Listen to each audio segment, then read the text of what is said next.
Members of Parliament, support staff, radio listeners, TV viewers, persons tuned in via social media, persons in the public tribune of Parliament, members of the media, ladies and gentlemen, good afternoon. I welcome you to the continuation of public meeting number 21 of the parliamentary year 24-25 for today, Friday, June the 12th. At this time, I want to give a special word of welcome to the Prime Minister and his entourage here this afternoon. We have established a quorum of 8 members. I invite you to stand for a moment of silence.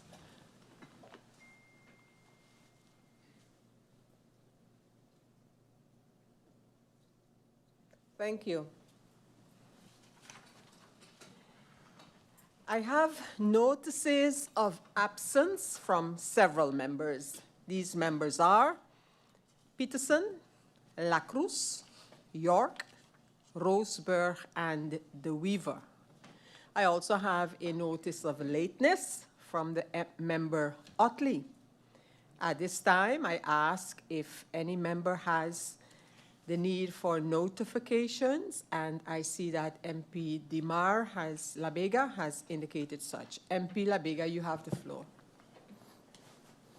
Thank you, Madam Chair. Good afternoon to you, the Kafir, my fellow colleagues. Good afternoon to the Prime Minister's support staff, the members of the Supervisory Board of GEBE, everybody in the Tribune and watching at home. Madam Chair, I'd like to wish the people of St. Martin a happy Flags Day. We're celebrating it a day early, but Flag Day is tomorrow, and I want to wish everybody a safe, happy Flags Day. I also want to congratulate and say thank you to the Minister of ECYS for planning an outstanding school tour in the cul-de-sac area. We went to 3 different schools. The program was very good. The kids were enthusiastic, and the energy was great. So with that, we take into tomorrow, Flag Day. Be safe on the roads. As we see, there's a lot of, has been a lot of unfortunate fatalities lately, so I want to make sure everybody not only drives or rides for themselves, but they also ride for their neighbor and other motorists. In closing, Madam Chair, the motto on our beloved flag says, Sempre progredins, which means always progressing, moving forward. And we have a very important meeting here today with NVGEBB. This is a national situation. And even though we have our different views, whether opposition, coalition, government, supervisory board, management team, we all have to move forward together and progress together. So let that be the spirit of this meeting today. Thank you, Madam Chair.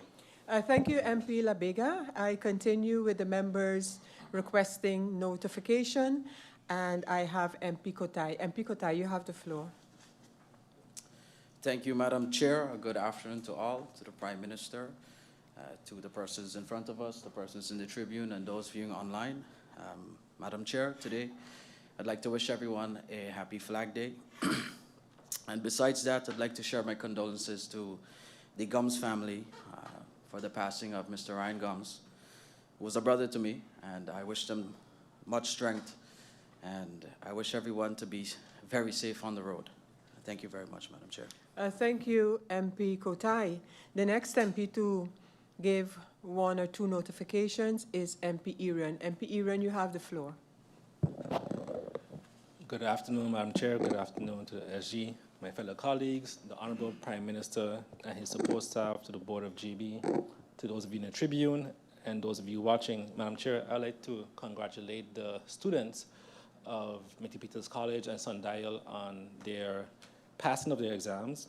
I'm proud to those that passed successful, and I would like to say much strength, but also to the students that I went through that also, having to do resets and being nervous and seeing everyone else celebrating, etc. But I want to also wish those students that didn't pass and have to go through resets to take this time, believe in yourself, and I'm 100% sure just taking the time and studying, you'll get there and pass also. So again, I would like to congratulate the students of Mitty Peters College and Sundial on the students and also the teachers and also parents who helped their students to be successful during this time. Thank you.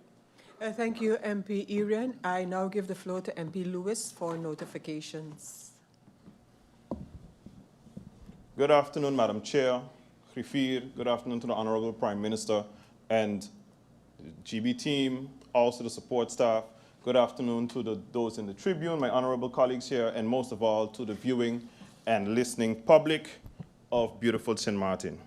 First and foremost, in advance, I would like to wish everyone in St. Martin a happy Flag Day. I hold my flag as it is my national pride. Madam Chair, I would also like to give my sincere condolences to everyone that has lost a loved one during the traffic incidents that we have had of late. Mr. Ryan Gums as well is very unexpected, and I understood it has shaken the community deeply by seeing all the messages on Facebook.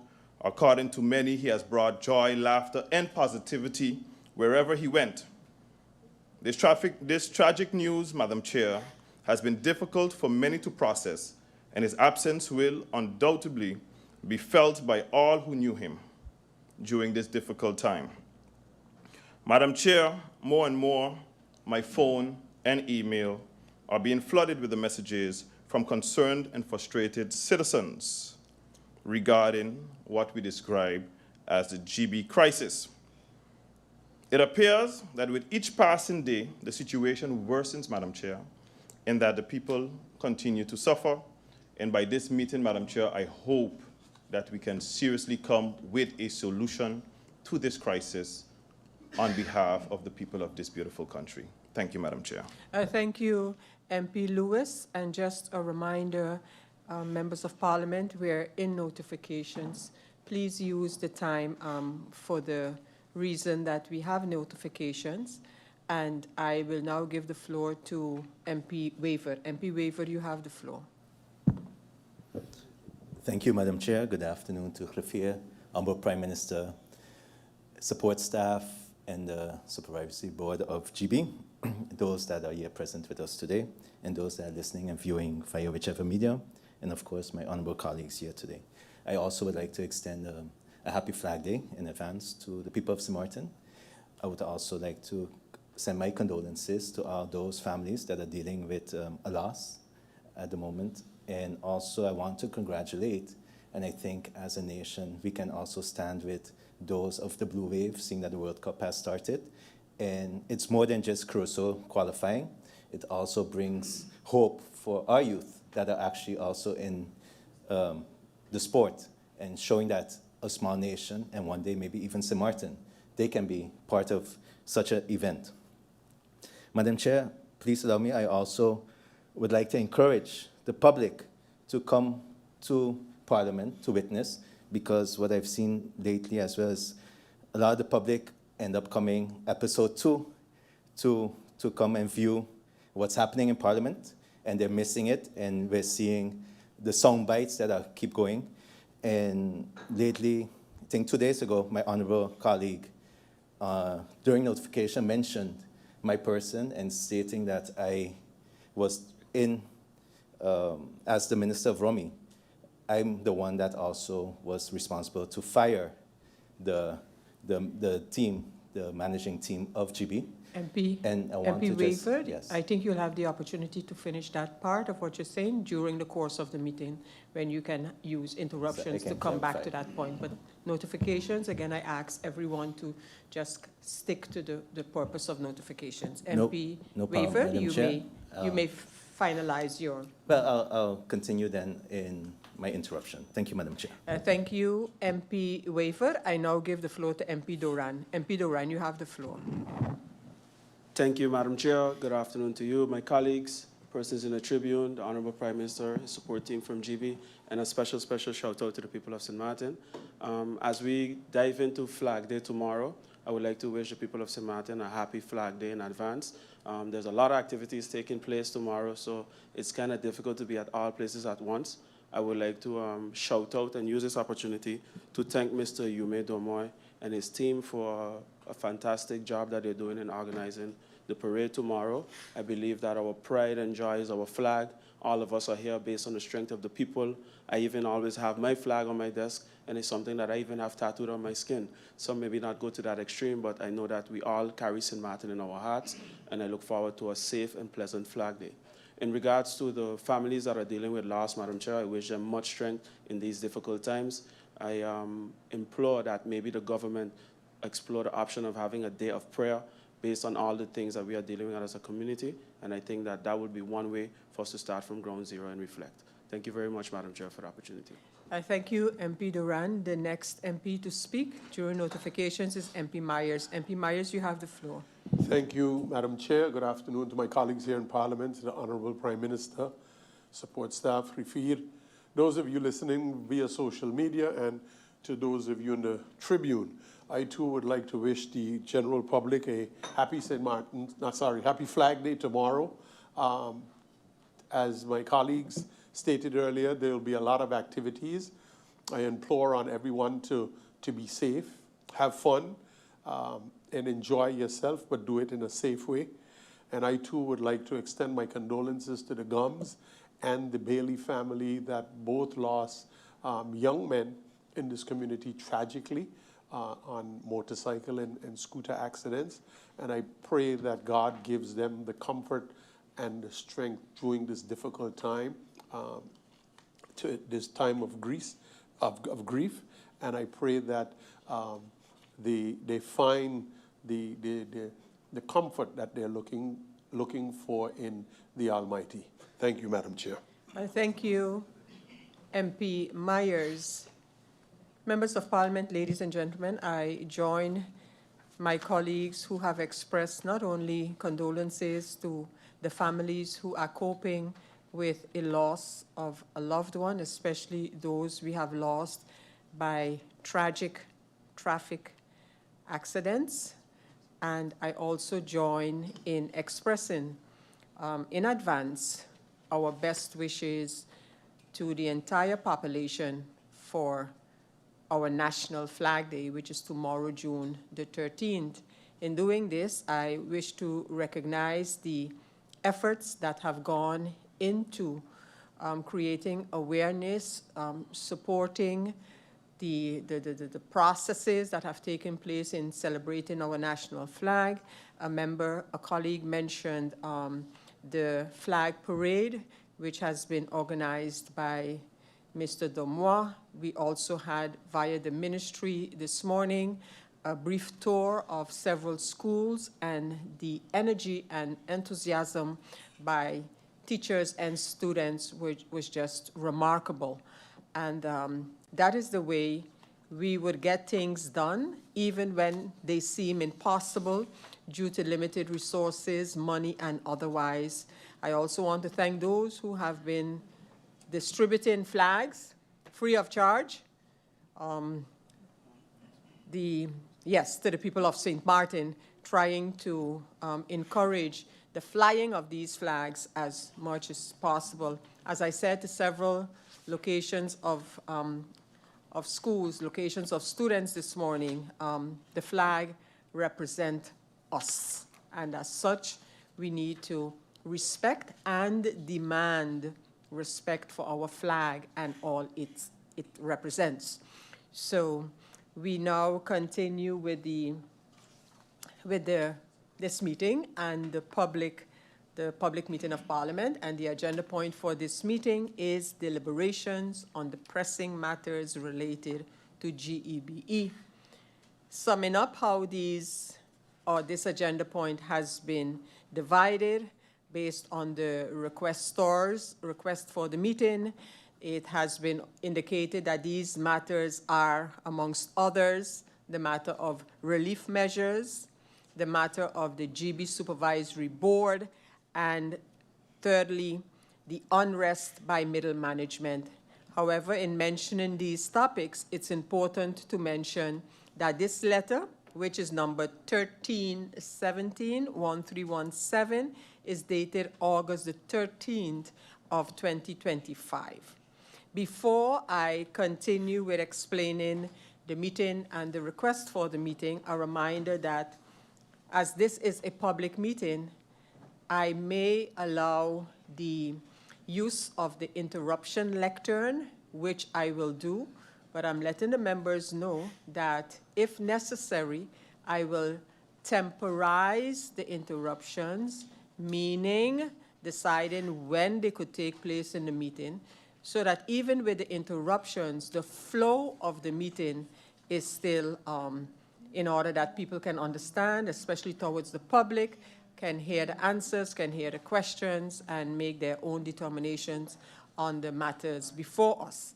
So I can and I will, but again, I'll temporize them if necessary in order not to have the flow completely disrupted, the flow of the meeting that is. I mentioned that this meeting request is from August of last year, and the requestors are the members Ottley, Lacroes, Lewis, Doran, York, and Irion. And at the time, they wanted an urgent meeting of Parliament to be convened and requested the presence of the Prime Minister, Minister of General Affairs. As I mentioned earlier, this document is registered under number 1317 of the Parliamentary Year 24-25. We actually started this meeting on August the 21st in the presence of the Prime Minister, and at that time we received a presentation and as well as updates on the other points as requested by the members. At that time, the meeting had to be adjourned due to another meeting which had to take place. And on Wednesday, the 3rd of September of last year, the Prime Minister, Minister of General Affairs, returned to hear the questions and concerns of the members of Parliament, and the meeting was then adjourned for the Prime Minister to come back and respond. So today the Prime Minister has returned to provide the answers to the questions posed by members of Parliament in the first round, and I now give the floor to the Prime Minister, Dr. Luc Mercelina, to answer the questions posed by members of Parliament. Prime Minister, you have the floor.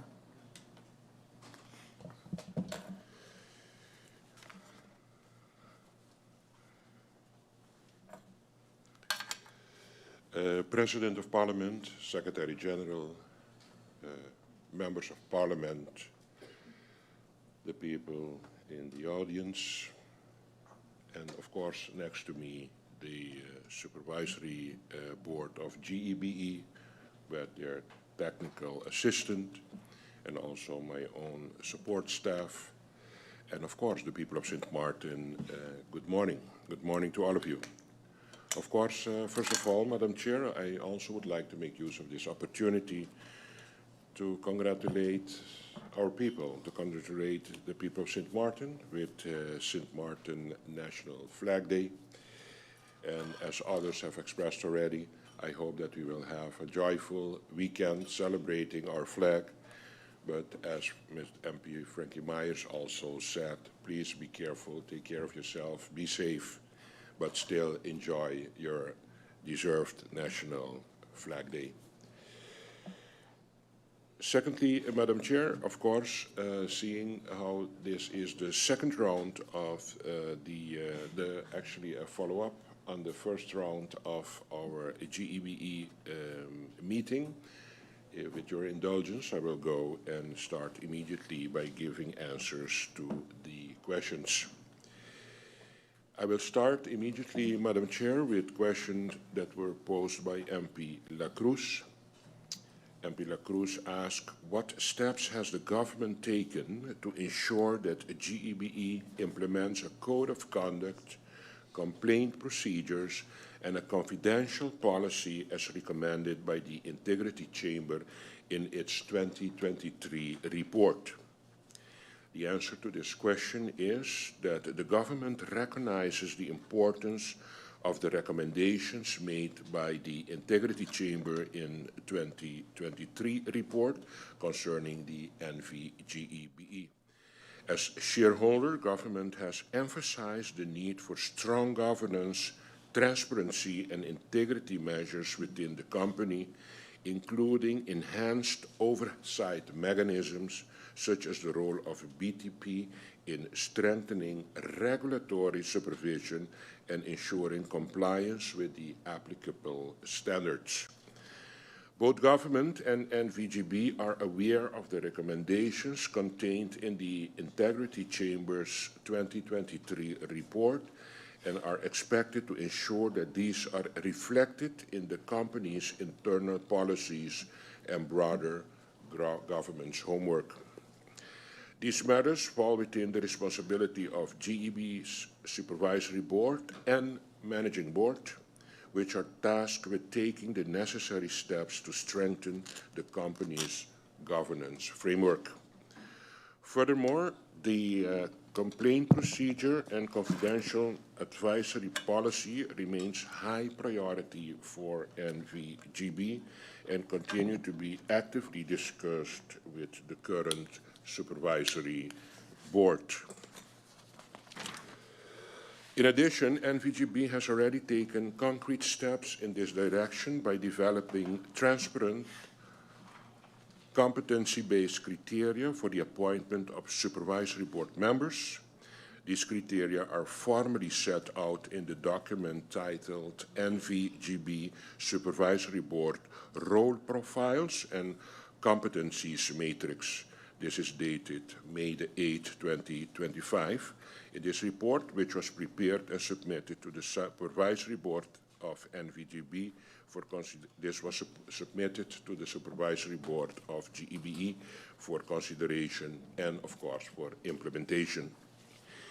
The second question of MP Lacroes is, has GEBE appointed a compliance officer as urged by the Integrity Chamber in 2023? If yes, when, by whom, and what are the officer's duties and reporting lines? The answer to this question is NVGB, through you, Madam Chair, does not currently have a dedicated compliance officer. Compliance oversight functions are presently performed by the Internal Audit Department, which audits policies, procedures, and adherence with internal controls. Currently, there is no provision in the structure for a compliance officer in GEBE. However, NVGB is exploring ways to have this done by making provisions to the structure going forward. Question number 3 of MP Lacroes. Has GEBE appointed a confidential advisor to assist with internal issues as recommended by the Integrity Chamber 2023 report? If so, who was appointed and what are their qualifications? Answer to this is NVGEBE currently has no confidential advisor. As mentioned above, GEBE is exploring ways to have this done through provisions in the organizational structure of the company. Question number 4 of MP Lacroes. The answer for question number 4. First of all, government has initiated dismissal proceedings against the Supervisory Board of Directors. Is this a direct enforcement action following governance concerns? What enforcement mechanisms has the shareholder instituted to ensure compliance with GEBE's governance policy as identified as lacking in the 2023 Integrity Chamber report? And as I say this because you are now faced with a court case, resources and time that can better be spent on relief. Madam Chair, through you, this question predates the current composition of the Supervisory Board of Directors. For clarity's sake, there are no court cases related to the former Supervisory Board of Directors. Reason for this is that for some members, their terms ended and other members voluntarily resigned. The focus remains on governance and making sure NVGB is optimally serving the people of St. Martin. Prime Minister, Yes. with your indulgence, I will allow MP Waver to make an interruption. MP Waver, you have the floor. Thank you, Madam Chair. Seeing that the Honorable Prime Minister mentioned dismissal of board, Supervisory Board, I would like to clarify as well as to statements that were made earlier by my colleague on Wednesday in his notification, but also yesterday, reaffirming and stating that my person as Minister of Romy at the time, in the capacity am responsible of firing the then managing directors. I just want to remind, and the viewing public as well, to listen keenly and not just take the sound bits, but also the full story. It's correct what the MP stated. I was the Minister of Rummy, but as the Prime Minister also mentioned, it was the shareholder, and the shareholder represents the full calm and the colleague that's sitting next to the Honourable Member Doran, MP Irion, was in that calm as well, where when we had the shareholder meeting, it was suggested by my person actually because their contracts were terminating. So what we did then, because I was there a short period, was when we had the meeting, Levy continue and offer them a year extension. And the same member of parliament at the time said no, they didn't want those persons, those local persons there anymore. So what we did, that's how we ended up with a 6-month extension for the directors based on the negotiation. I wanted a year, they didn't want it, so MP Irion later came and said, okay, we can live with 6 months. So I just want to make it clear that I actually was the one in favor to actually extend it a little longer, but yeah. So when we say the story, let me say the full story. Thank you, Madam Chair. Thank you, MP Waver. The Prime Minister, you may continue. Thank you, Madam Chair. I'm going now into question number 5 of MP Lacroes.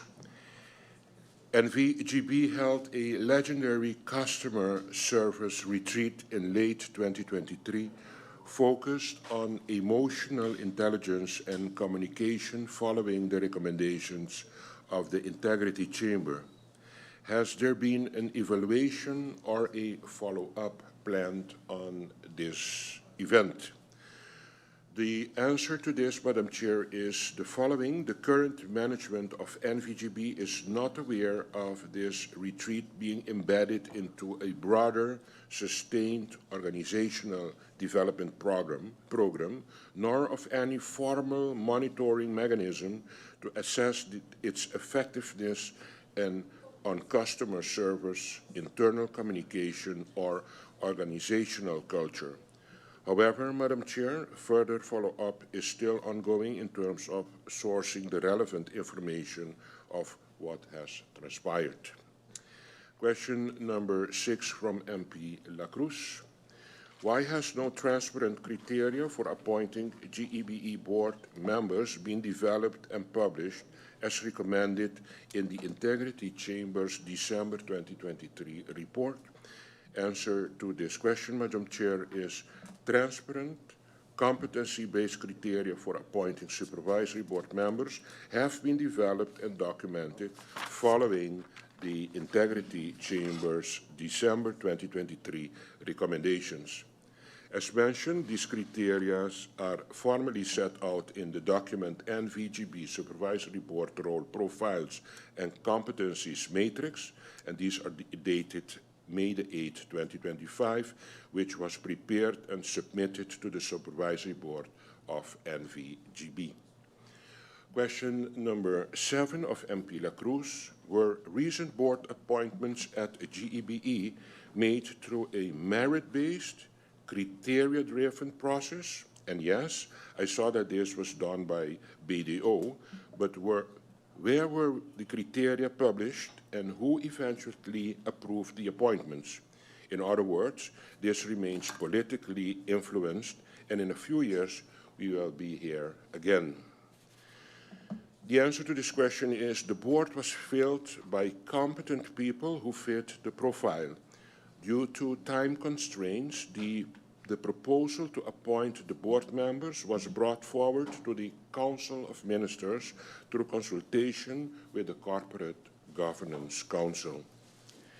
Question number 8 of MP Lacroes. So, what reforms has the government enacted to reduce political influence in board appointments at GEBE in line with Integrity Chamber's finding?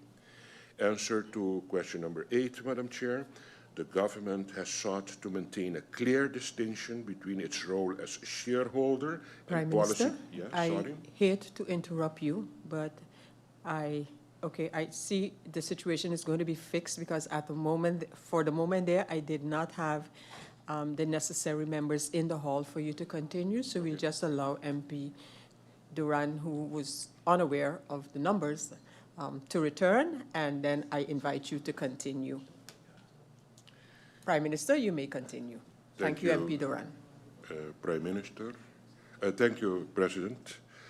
I will repeat question number 8, and that question number 8 is from MP Lacroes. So what reforms has the government enacted to reduce political influence in board appointments at GEBE in line with Integrity Chamber findings?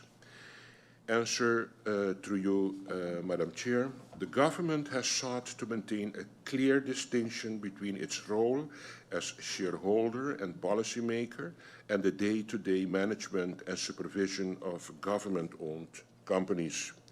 This is consistent with efforts over the years to strengthen good governance, transparency, and accountability. As part of this approach, the government utilizes the Corporate Governance Council structure and follows the established procedures for appointment to the boards of government-owned companies. Question number 9 from MP Lacroes. Integrity Chamber noted lack of expertise in board appointments, and PricewaterhouseCoopers emphasized need for strategic and technical skills. What qualifications and expertise do current GEBE board members possess, and how do these align with concerns raised by PwC in their 2022 participation policy review? Answer to this question through you, Madam Chair. The current Supervisory Board of NVGB, appointed in February 2026, is composed of members with backgrounds in governance, finance, law, public administration, and business management. Mr. Mario Gum, sitting here left to me, brings experience in leadership, governance, and strategic coordination. Further, we have Mr. Lake, has experience in public administration and governance within complex institutional environments, and Mr. Henry Ellis has experience in finance, business management, and financial oversight. Collectively, the board provides competencies in government oversight, financial supervision, legal compliance, and strategic directions. Currently, the Supervisory Board is engaged in the recruitment process for additional members to expand the board to its full complement of 5 members. Question number 10 from MP Lacroes. The government responded to the PwC 2022 findings that GB's water infrastructure is aging and vulnerable to storms, prompting GB to sign a $5.1 million agreement in May 2025 to upgrade water and electrical systems. Please give us a detailed list of the plan on how this is going to be done. The answer to this question, Madam Chair, the US $5.1 million agreement signed in May 2025 was for specific predefined infrastructure works, preliminary the installation of underground electrical cabling to reduce storm vulnerability. This project is approximately 99% already completed. As such, there is no future implementation plan as the work was directly carried out following contract approval. I'm going to move to question number 11 from MP Lacroes. Given that water losses at GEBE reportedly increased from 25 to 36%, what specific actions has the shareholder taken to address this insufficiency and inefficiency? I have seen leaks on my street for days, and I'm talking about 5 to 6 days after I have personally reported this matter. Answer to this question, Madam Chair, is the following. Based on verified operational data, non-revenue water, the so-known NRW, at NVGEB was 19.6% in 2025 and not the 36% that the Member of Parliament is mentioning. This level of this NRW falls within international benchmarks where utilities of comparable size typically operate with 10 to 20% NRW. That said, the shareholder has emphasized the need for continued reduction of technical and commercial water losses, and NVGB has implemented and is implementing the following measures. So although we are in the range acceptable and the good range of being under the 20%, we are still trying to do what we can by GEBE. And what are the ongoing measures? First of all, leak detection and repair, deployment of improved monitoring and detection tools to identify leaks more rapidly and prioritize repairs, particularly in high-loss areas. Second measure is smart water metering, that is also at this particular moment ongoing.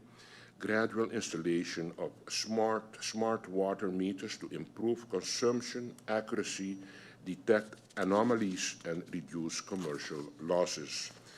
And the third measure is public awareness initiatives, and that is at this particular moment also ongoing. Further planned measures: phased replacement of aging pipelines, pumps, and related assets to reduce technical losses and improve network reliability, while individual leak response times may vary due to prioritization, material availability, and system pressure consideration. Reducing the NRW remains, of course, an operational priority. From a strategic perspective, future water supply planning must also balance demand growth and cost efficiency. More cost-effective alternatives to meeting rising demands are the following. We are going to focus on targeted pressure management. Secondly, demand-side initiative, particularly among high-consumption users.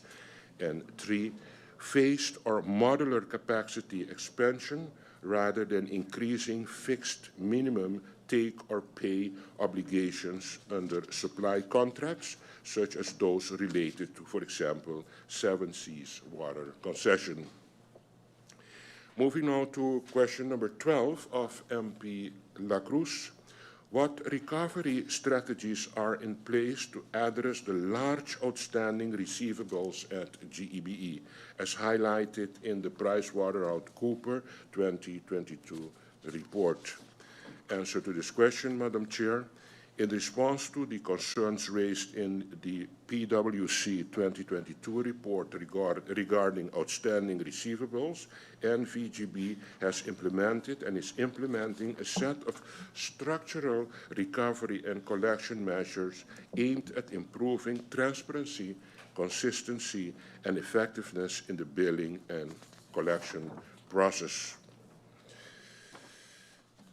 The key measures include also enhanced billing transparency, and further, NVGB has instated the practice of clearly displaying each customer's total outstanding balance on the monthly invoice. This measure has been in effect since October billing cycle and now applies uniformly to all customers, ensuring transparency and consistency. Further, other key measures are automated dunning and collections.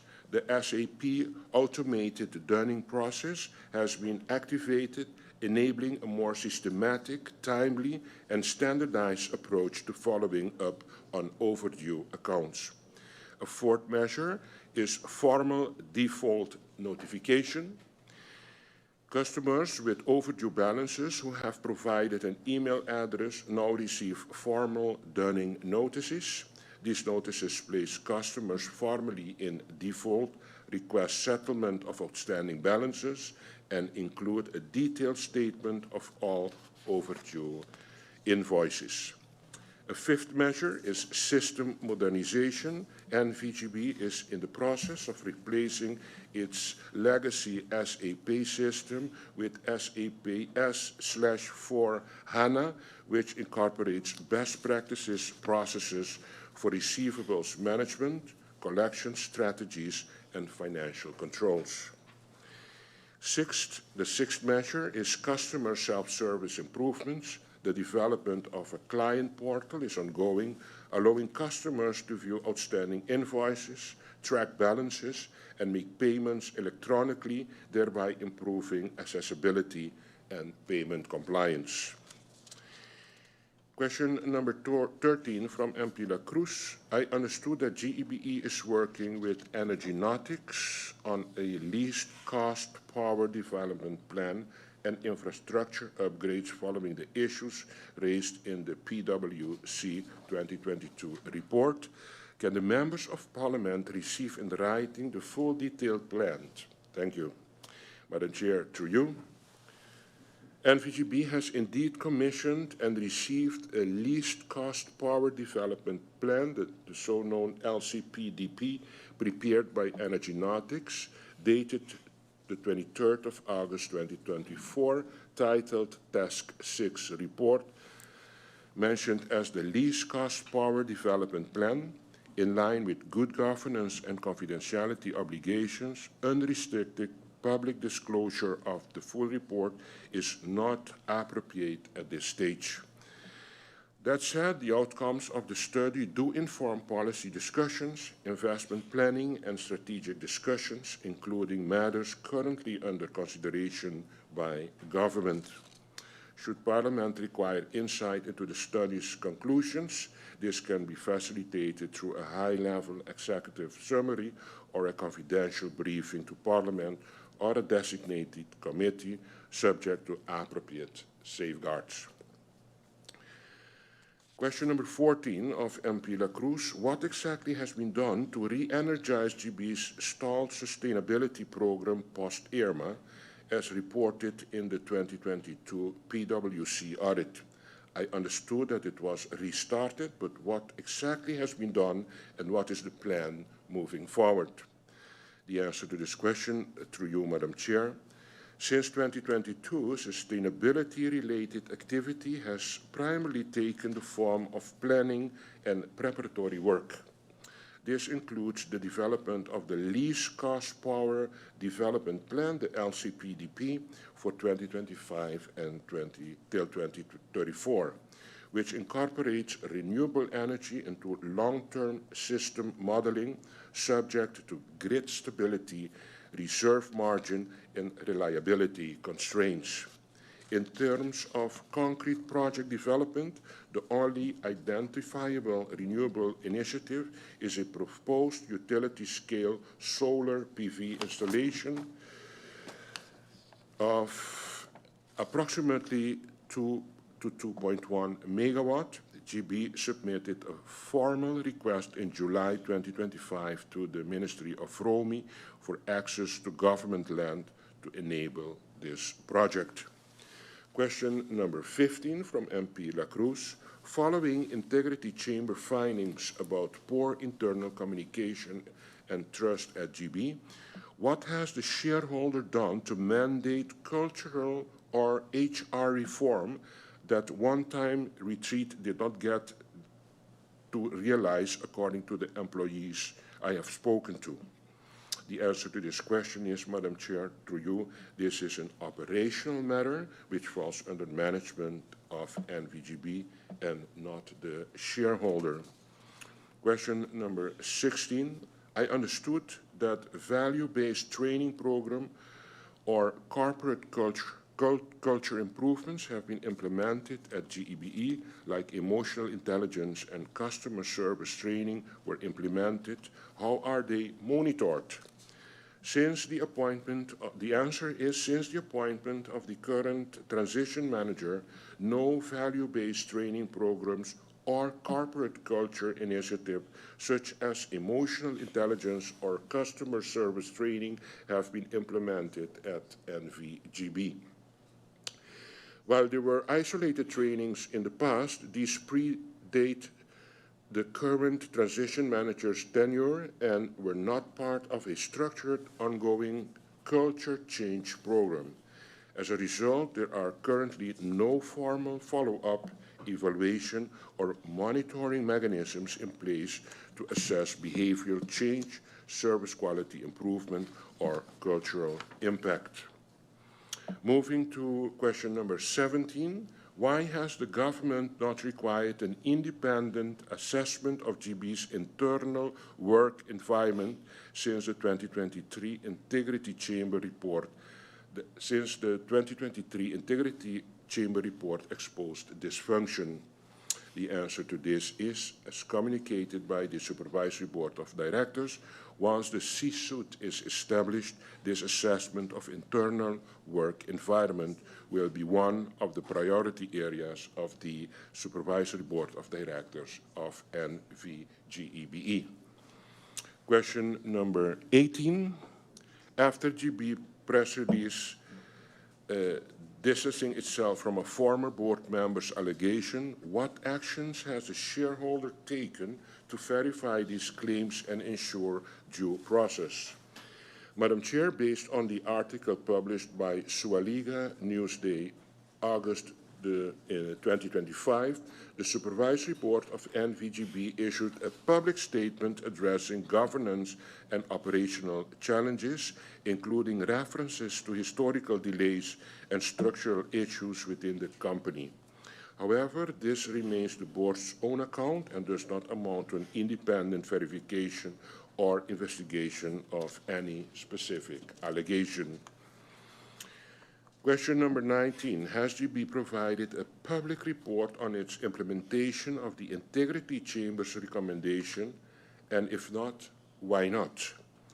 Madam Chair, through you, NVGB has not issued a public report on the implementation of the Integrity Chamber's recommendations. This is because the implementation of those recommendations did not fall under the sole responsibility of GEBE's management, nor within the mandate of a transition manager. Under GB's article of incorporation, governance and accountability are structured across three distinct bodies: the government as shareholder, the supervisory board, and the management board.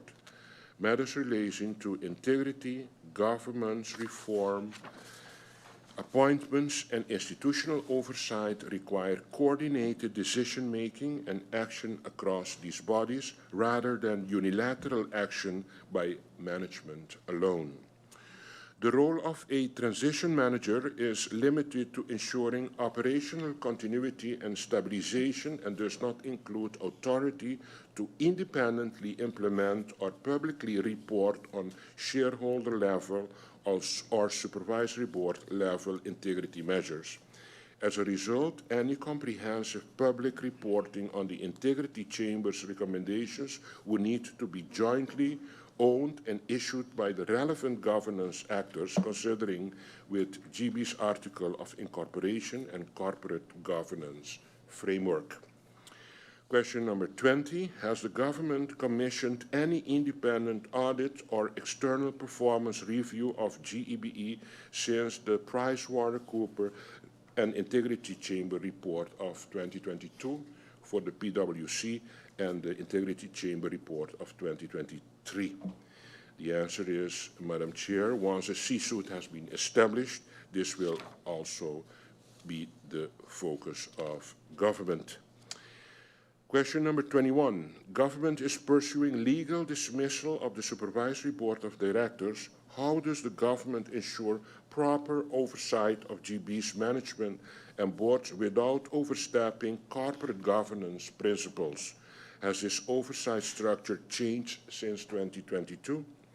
The answer to you, Madam Chair, a new Supervisory Board has in the meantime been appointed at NVGEBE, which follows the competence criteria, board profiles, and the approval of the Corporate Governance Council. Question number 22. What structural reforms have been implemented across all government-owned entities in response to the PwC 2022 cross-entity findings. Answer to this question, government has developed a participation policy for government-owned entities, a dividend policy, and an accompanying implementation plan. These instruments are intended to provide a structured and uniform framework for governance, oversight, performance monitoring, accountability, financial management, and the shareholder relationship of government-owned entities. The participation policy, dividend policy, and implementation plan are in the final stage of development. Decision-making is expected in the third quarter of 2026. Once adopted, these instruments will structurally address several cross-cutting governance and oversight themes identified in the PwC review. Since 2022, reforms under the country packages with support from TWO have strengthened governance and financial oversight of government-owned entities, made clear the separation between shareholder and management roles, and improved accountability and transparency systems by government-owned companies. Question number 23. How does GEBE currently compare to other government entity assessed? How does GEBE currently compared to other government entities assessed in the PwC 2022 report? Like, for example, they made an investigation and a research on PSS, also the SMHDF, and also the BTP, the Bureau Telecommunicatie and Post, and they wanted to know, comparing these with each other, how did they score concerning the compliance, their finance, and their service delivery? Madam Chair, this question refers to the PwC 2022 review of government-owned entities, and it is important to note that the report did not provide a formal ranking, but rather identifying varying levels of maturity across entities in governance, in financial management, and operational performances. In general, BTP emerged as the most compliant and structured entity with strong reporting practices, stable financial management, and a clean audit opinion.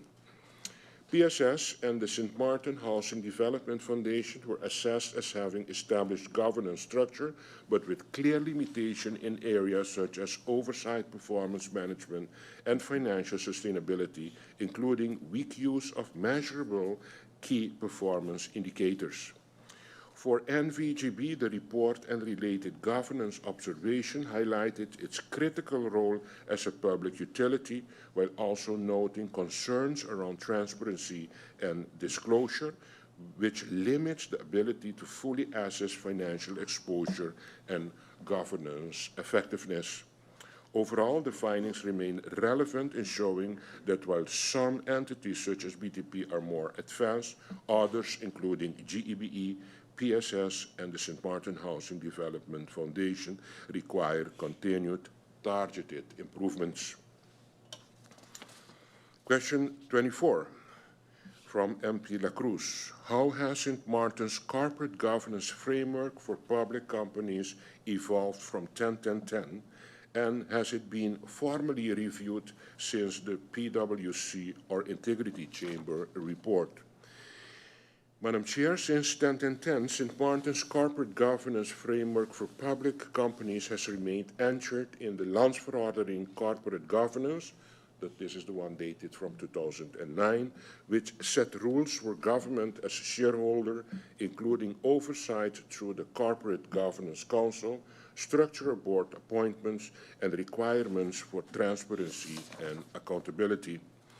The main changes since then have been incremental rather than structural, focusing on improving governance practices, especially around appointments, financial oversight, and adherence to a corporate governance code.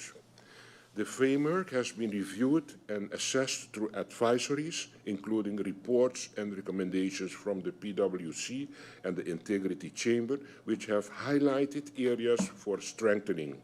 However, it had not been fundamentally reformed or replaced since 2010. Improvements have largely been implemented through policy and practice changes rather than major legislative reform. Question 25 from MP Lacroes. Has the General Audit Chamber or Parliament produced any follow-up audits, motions, or oversight reports on GB since the PwC and Integrity Chamber reviews? If so, what were the findings? Madam Chair, no specific follow-up audit by the General Audit Chamber concerning NVGB subsequent to the 2022 PwC and Integrity Chamber review could be identified. So we could not identify a follow-up audit. With regard to parliamentary motion, this falls within the purview of Parliament. Government has received motions related to relief. However, based on the manner in which the question is formulated, it's not clear whether these are the motions being referred to by the Member of Parliament.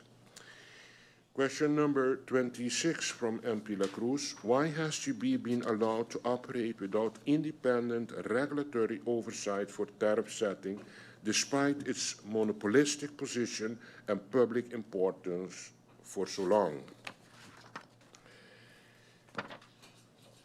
The answer to this is, since 2010, successive governments have had the opportunity to address this matter. It's not from now.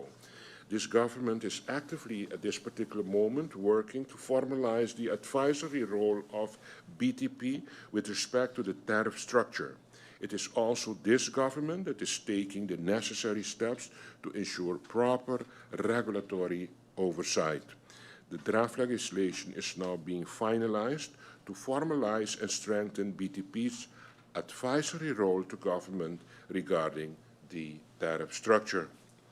Question 27. Can we see an exact plan of approach for the task that BTP St. Martin will be expected to take while overseeing tariff calculation and utility performance? The answer to this, Madam Chair, to you, BTP has developed a three-tier structured phased implementation framework for its utility supervisory mandate. The objective is to establish a transparent, evidence-based, and consultative process for tariff calculations. BTP met with GEBE management on June the 3rd and gave a presentation to COM on June the 4th concerning subject matter. Question 28 from MP Lacroes. What mechanisms are in place to ensure that GEBE's financial statements are audited annually and transparently disclosed to the public and to Parliament? The answer to this question is the following. NVGB is required under its corporate governance framework and articles of incorporation to prepare annual financial statements that are subject to independent external audit and subsequent disclosure to its shareholder, being the government of St. Martin, and of course also to Parliament. The Supervisory Board has oversight responsibility to ensure that these audits are conducted and that the outcome are reported transparently. The preparation and audit of annual accounts were significantly delayed following the 2022 cyber attack, which disrupted core financial system and historical data integrity. As a result, the company prioritized restoring systems, validating data, and re-establishing reliable financial reporting processes before finalizing outstanding accounts. Despite these challenges, NVGB has reaffirmed its commitment to timely and transparent financial reporting. The audited 2023 financial statements have now been completed and are available, and the 2024 financial statements are currently being finalized, demonstrating a return to a normalized audit cycle. Importantly, both the 2023 and the 2024 audit are regarded as clean audits, providing assurance regarding the accuracy and the reliability of the reported financial information. Moving now to question number 29. Why were audited financials not available during the tariff evaluation? That is question number 29 from MP Lacroes.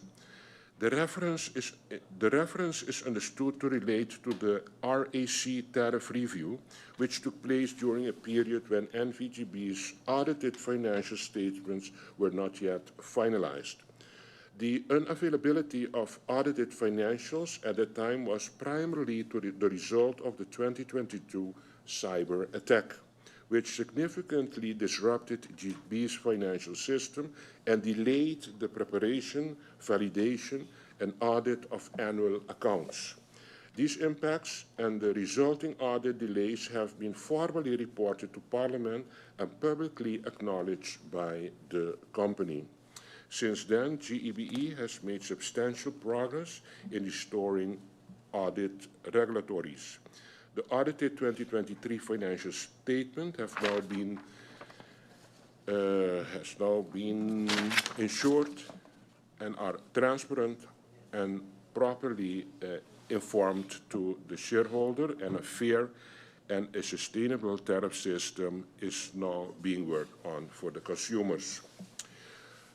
Question 31. What is the rationale behind the 400% discrepancy between domestic and commercial water tariffs? And is there a plan to reassess this cross-subsidization? That means the pricing different groups between the individual consumers and the commercial ones. The answer to this question is the following. Recognizing this structural imbalance, NGBE has initiated a comprehensive tariff study.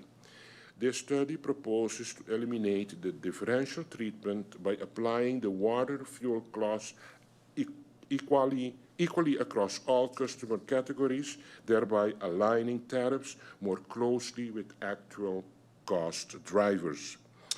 The study is intended to support a policy decision by the government and the regulator on whether and how to modernize the tariff framework.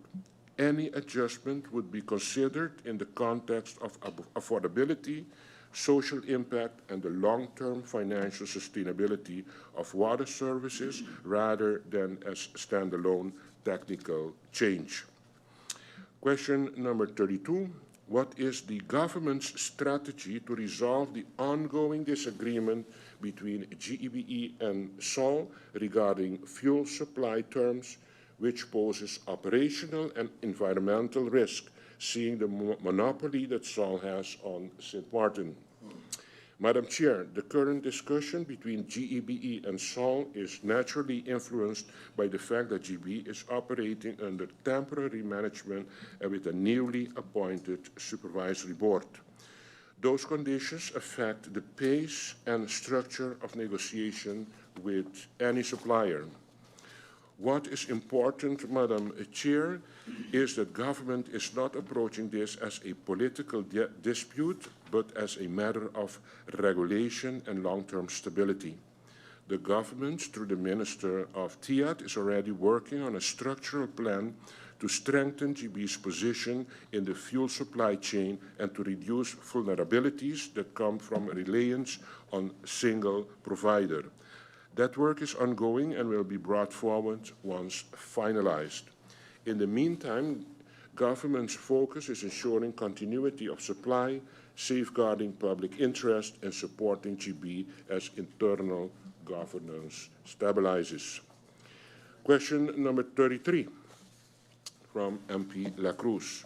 When will the fuel price for electricity generation, the LFO and HFO, be regulated under the existing prijzenverordening framework as is done for gasoline and LPG? Madam Chair, this question touches on a highly complex area of economic regulations. As government, our goal is to ensure price stability and consumer protection across all fuel segments in St. Martin. However, through you, Madam Chair, we must recognize that regulating consumer retail fuel at a gas station pump is fundamentally different from regulating macro-industrial imports used for national power generation. Industrial utility fuels are tied to large-scale international procurement, bulk maritime logistics, and supply agreements. Expansion of the price regulation under the Prijzenverordening must be backed by exhaustive economic data to ensure we do not create unintended disruption in the country's fuel supply chain. The Ministry of TIAT, which holds the legal and technical portfolio for price controls and economic regulation, is currently conducting the necessary data collection and financial reviews. Because this requires precise financial modeling and verification, we cannot state definitively that this is a route government will take. However, we are prioritizing accuracy over speed to protect the public interest. As soon as the Ministry of TIAT finalizes its technical assessment and presents a data-backed framework to the Council of Ministers, the appropriate executive decision can be formally considered. Until then, our priority remains immediate operational stability. Question number 34. Has the government considered mandating GEBE to develop an integrated resource plan, the IRP, that includes a transition to renewable energy sources and outline future electricity demand projections? Madam Chair, NVGB is currently pursuing renewable energy initiatives, including a proposed solar pilot project, which is pending approval from VROMI at this particular moment. At this stage, there is no integrated resource plan formally in place. Government continues to engage with GEBE on energy planning matters as part of the broader objective of improving generation capacity, reliability, and the gradual integration of renewable energy options. Question 35. Why does GBE apply a fixed 8.5 non-revenue electricity, the NRE, rate in its fuel clause formula, instead of calculating it dynamically based on actual monthly losses? The application of a fixed 8.5% non-revenue electricity, the so-called NRE factor, in the fuel clause is linked to the broader structural design of GEBE's tariff framework. The fuel clause is not a standalone mechanism, but one element within an interdependent tariff system that includes base tariffs, cost allocation assumption, and recovery mechanisms designed to ensure financial stability. At present, NVGB does not have the operational and systems capacity to calculate and apply a dynamic month-by-month NRE adjustment based on actual losses. Implementing such a model would require real-time, validated loss data, advanced metering infrastructure, and a fully integrated billing and energy accounting system, which are not yet in place by GEBE. As a result, the fixed 8.5% on NRE rate is used as a pragmatic proxy to provide predictability and continuity in fuel cost recovery while avoiding volatility and administrative complexity that could arise from incomplete or unreliable monthly data.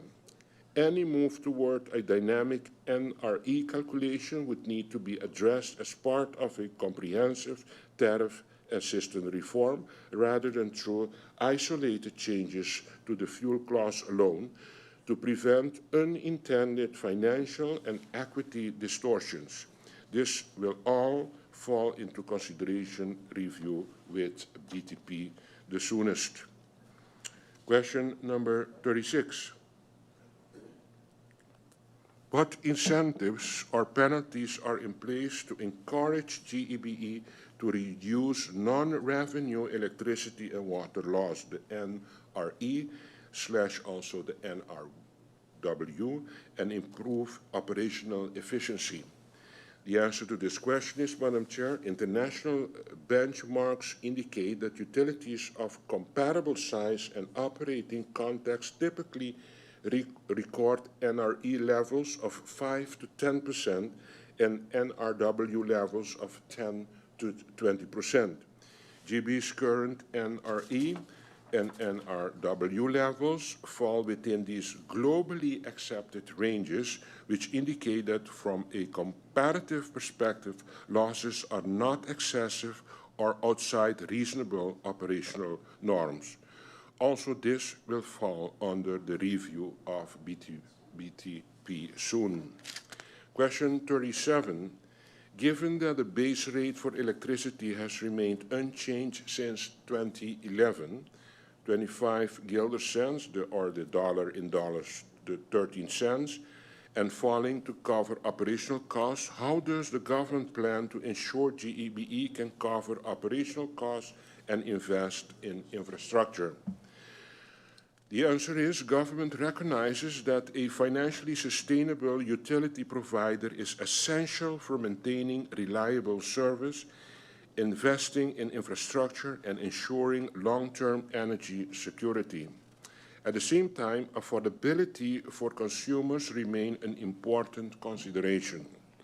BTP's mandate includes assisting the government in reviewing tariff methodologies and pricing structures to determine whether they appropriately balance these two objectives. Question 38 of MP Lacroes. Will future base rate evaluations be conducted on both ante and post-based by an independent body? As part of the regulatory framework, Madam Chair, now being developed, the BTP is the independent body responsible for this evaluation. BTP will determine which methodology best fits St. Martin's circumstances. The goal is to ensure transparency, accountability, predictability, and confidence in the regulatory process. The specific oversight mechanisms are still under review and will be shaped through consultation and benchmarking against recognized international practices. Question 39 of MP Lacroes. GB paid in the month of July 2023 between the 21st and the 31st a whopping $1.92 million to Sol. Fuel oil GB paid about 3.4 above market price. Ultra-low sulfur diesel GB paid 20% above the market average. PM, can you explain the people of St. Martin why this is the case? The answer is the following. Negotiations between NV, GEBE, and Sol on a new fuel contract failed due to a lack of transparency in the charges proposed by Sol. Sol re-emphasized that elements like premiums, freight, insurance procurement, and loss allowances are a direct pass-through cost. We requested evidence thereof, but Sol stated that no further information will be given on these. Sol states that the Sol margin is solely covered by the marketing differential. The pass-through costs have substantially increased over the years. In justification, reference has been made to COVID and the war between Russia and Ukraine, but has not been substantiated in a transparent manner, unfortunately. Sol's price setting for fuel to consumers is regulated, but pricing for NVGB is unregulated. Storage facilities owned by Sol and Sol's established delivery routes create significant barriers to entry to other suppliers, leading to a certain extent to a monopolistic market position. Question number 40 from MP Lacroes. With a water supply agreement with 7 Seas expiring in February 2027, what is the government's plan for future potable water production and infrastructure ownership? The answer to this question, Madam Chair, is discussions are ongoing between government, GEBE, and 7 Seas regarding the concession and future potable water production and infrastructure ownership following the expiry of the agreement in February 2027. Question 41. What is budgeted for the Integrity Chamber yearly? Madam Chair, for the year 2026, a total of 2,390,569 Caribbean guilders has been allocated in the budget for the Integrity Chamber. Question 42. How much did the PwC report cost the government? The cost of the PwC review were covered under the country packages through the Ministry of BZK. As such, there were no costs for the government of St. Martin. Question 43. Prime Minister, are you of the opinion that the money that is allocated to the Integrity Chamber and to facilitate reports like this one from PwC is a waste of money? If yes, why? And if not, why has nothing been done concerning the recommendations in the last 20 months? Answer through you, Madam Chair. Recommendations given by the PwC and the Integrity Chamber have been forwarded to NVGEBE. The responsibility for the execution of the recommendation falls under the responsibility of the Managerial Board of GEBE. And now we go over to the question posed by MP Darrell York. His first question: what do you mean when you use the word relief? What is relief? What do we understand under the word with relief when the PM says he's going to bring relief to the people, or that this government will bring relief to the people? There are symbolic relief measures and there are also relief gestures that will touch the bottom line of the people. Answer to this question is the following. When government refers to relief, it is speaking about measures that can ease the financial pressure on households and businesses. Relief can take different forms, such as adjustments to how tariffs are structured, greater transparency in pricing, improved efficiency within the utility, or longer-term actions that help stabilize costs. With the recent spike in global fuel prices, the burden cannot be carried by the energy provider alone. Additional support may be required, and both the Minister of TIAT and the Minister of Finance are currently reviewing what options government can take to help ease the impact on consumers. Any final decision will depend on technical findings, available resources, and what is needed to maintain a stable and financially sound utility sector. Question number 2 of MP Darrell York. Did the Prime Minister conduct any type of research before making this promise in 2023? It was stated that the BTP report was the first of its kind. The Minister in the past also had a report monitoring what was feasible at that time. What data did the Prime Minister have prior to making this promise to the people? Answer to this question, Madam Chair. The Prime Minister consulted a broad group of key stakeholders before speaking about potential relief. This included BTP, the utility regulator in Curaçao, RAC, GEBE, legal officers, independent consultants, and a request for BTP and the RAC to carry out a detailed study on tariffs. These inputs provided the basis for understanding the current situation and exploring possible options at that time. Decisions are made using the best information available at the time, including expert advice, stakeholders' discussion, and changing market conditions. Ongoing studies, along with those already completed, will deepen the overall understanding of the sector and support decision makers as they evaluate responsible policy options moving forward. Question number 3. We have 2 reports now, one from BTP and the other one from the third-party company that GEBE mentioned, the one from BDP benefits the people of St. Martin, and the third-party report benefits NVGP. Who determines the middle ground between the two reports? It is the government, another independent company, to make a feasible report based on the two reports. Who actually determines that? What are the following steps, since there is no full conclusion on what the next step should be? What is now actually the end conclusion? The answer is through you, Madam Chair, the existence of multiple reports is not unusual in complex sectors such as utility. Each study may use different assumptions, methods, or objectives.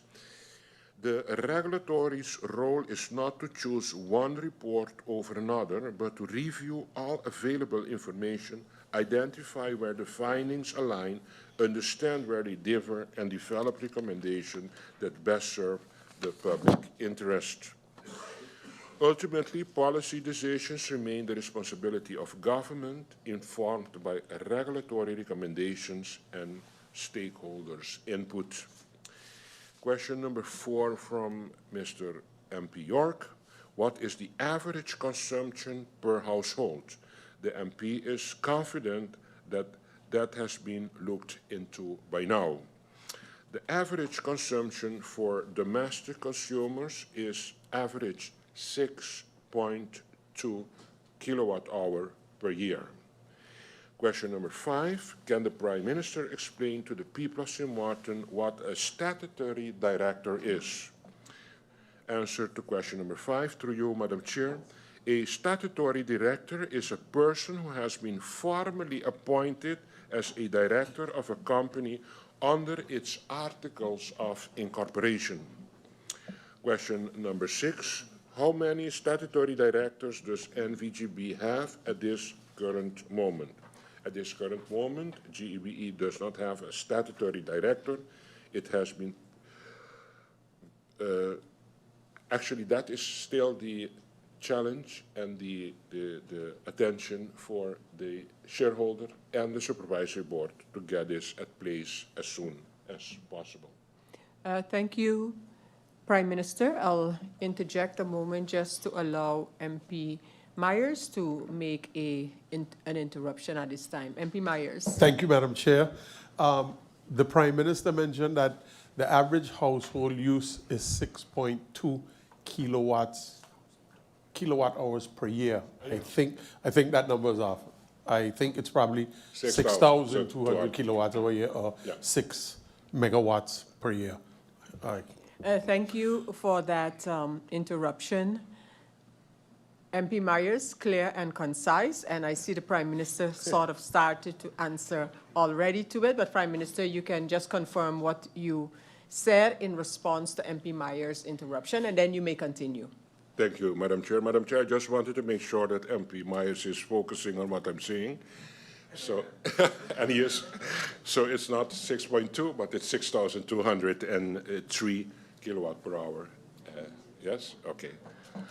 I'm very happy that Mr. Myers is focusing and paying good attention at what I'm saying. But indeed, MP Myers, it's 6,203. Thank you. With your permission, Madam Chair, I'm going to continue with question number 6. How many statutory directors does NVGB have at this moment? I gave the answer already. At this moment, we don't have any. And that is now the focus, to get those as soon as possible at place. Question number 7, in the current structure, who determines and signs off of any relief measure currently done by NVGEBE? These measures, the answer is these measures must be determined by GB management acting within its full statutory mandate and, where required, approved by the Supervisory Board in accordance with Article 7, Article 8, and Article 9 of the Articles of Incorporation. Under the Article of Incorporation of NVGB, a temporary manager has a strictly limited mandate. Pursuant to Article 8, a temporary manager may only perform acts of management that cannot be delayed and that are necessary to safeguard the continuity of the enterprise. Relief measures aimed at customers or the public are policy and financially relevant decisions and are not in themselves continuity critical emergency measures. As such, they fall outside the limited authority of a temporary manager and cannot be approved by him acting alone. Question number 8 from MP York. Can the Supervisory Board of Directors mandate any relief measures to the Management Board? The answer to this, through you, Madam Chair, the Supervisory Board of Directors may set general policy directions and exercise oversight, but it cannot mandate specific relief measures to the Management Board, and it certainly cannot impose measures that undermine the sustainability or continuity of NVGB. Any relief measure must originate from management. So the management is the one that can determine that, be assessed against the company's financial and operational sustainability, and of course making sure that you do not jeopardize the continuity financially of the company. Question number 9 of MP York. Can the shareholder instruct any long-term decision into the Supervisory Board of Directors?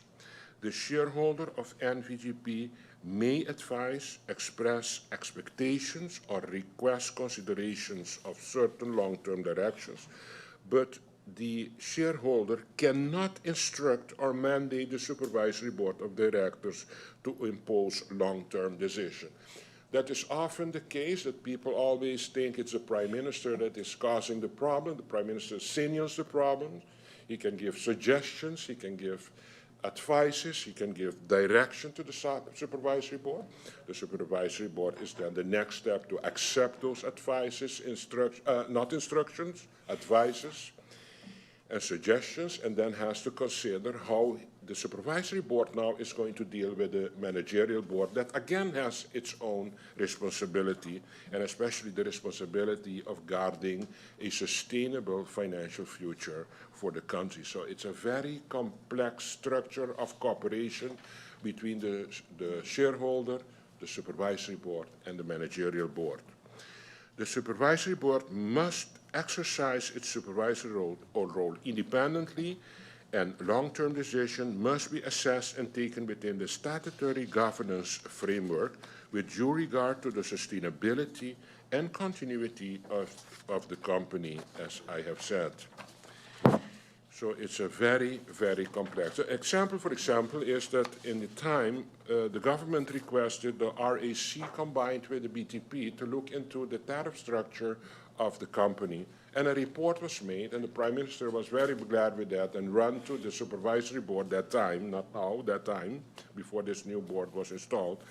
And the Supervisory Board accepted the report but did not give follow-up to the report, while there were some suggestions in the report. And that is, of course, very frustrating for the government, but it is what it is, because that is the governing structure of the corporate governance that the government, the shareholder, has to adhere to. Question number 10 from MP York. Can the shareholder submit any operational instructions to the Supervisory Board of Directors? The shareholder of NVGB may advise, express expectations, request information. I did it already, I think. No. So the shareholder of NVGB may advise, express expectation, request information or updates, and approve or disapprove resolutions within the scope of its formal powers. However, it cannot submit operational instructions to the Supervisory Board of Directors. We cannot do that as shareholder. Maintaining this distance between shareholder, Supervisory Board, and management is a core element of the corporate governance structure of NVGB and is essential to safeguard independent supervision and responsible operation of the company. Prime Minister, I will now allow MP Doran to make an interruption with your indulgence. MP Doran. Thank you, Madam Chair. That supervisory boards can or cannot share views with each other. In this case, the supervisory board is sharing the views I have to. But what we have to realize very good, in the corporate governance structure that we function, we have to all respect what is due to our authority in our field. So even if we find that we should give, for example, I often find that I should give an instruction, I realize that that is not possible. So what MP Doran said from, I recall that the Prime Minister said he will do everything in his responsibility to see what he can move for the country. Of course, I look at my whole arsenal of responsibility that I have in the corporate governance structure, and with that, I try to make the maximum use of my authority in that restricted area to see how I can move the supervisory board to actually do what I envision for the country. Coming now to question number 11. Given that this relief and the relief topic have been something since 2023 and actively spoken on and promised to the people, why, when the current temporary manager board was hired, why was it not a directive to look into relief for the general public at that point in time?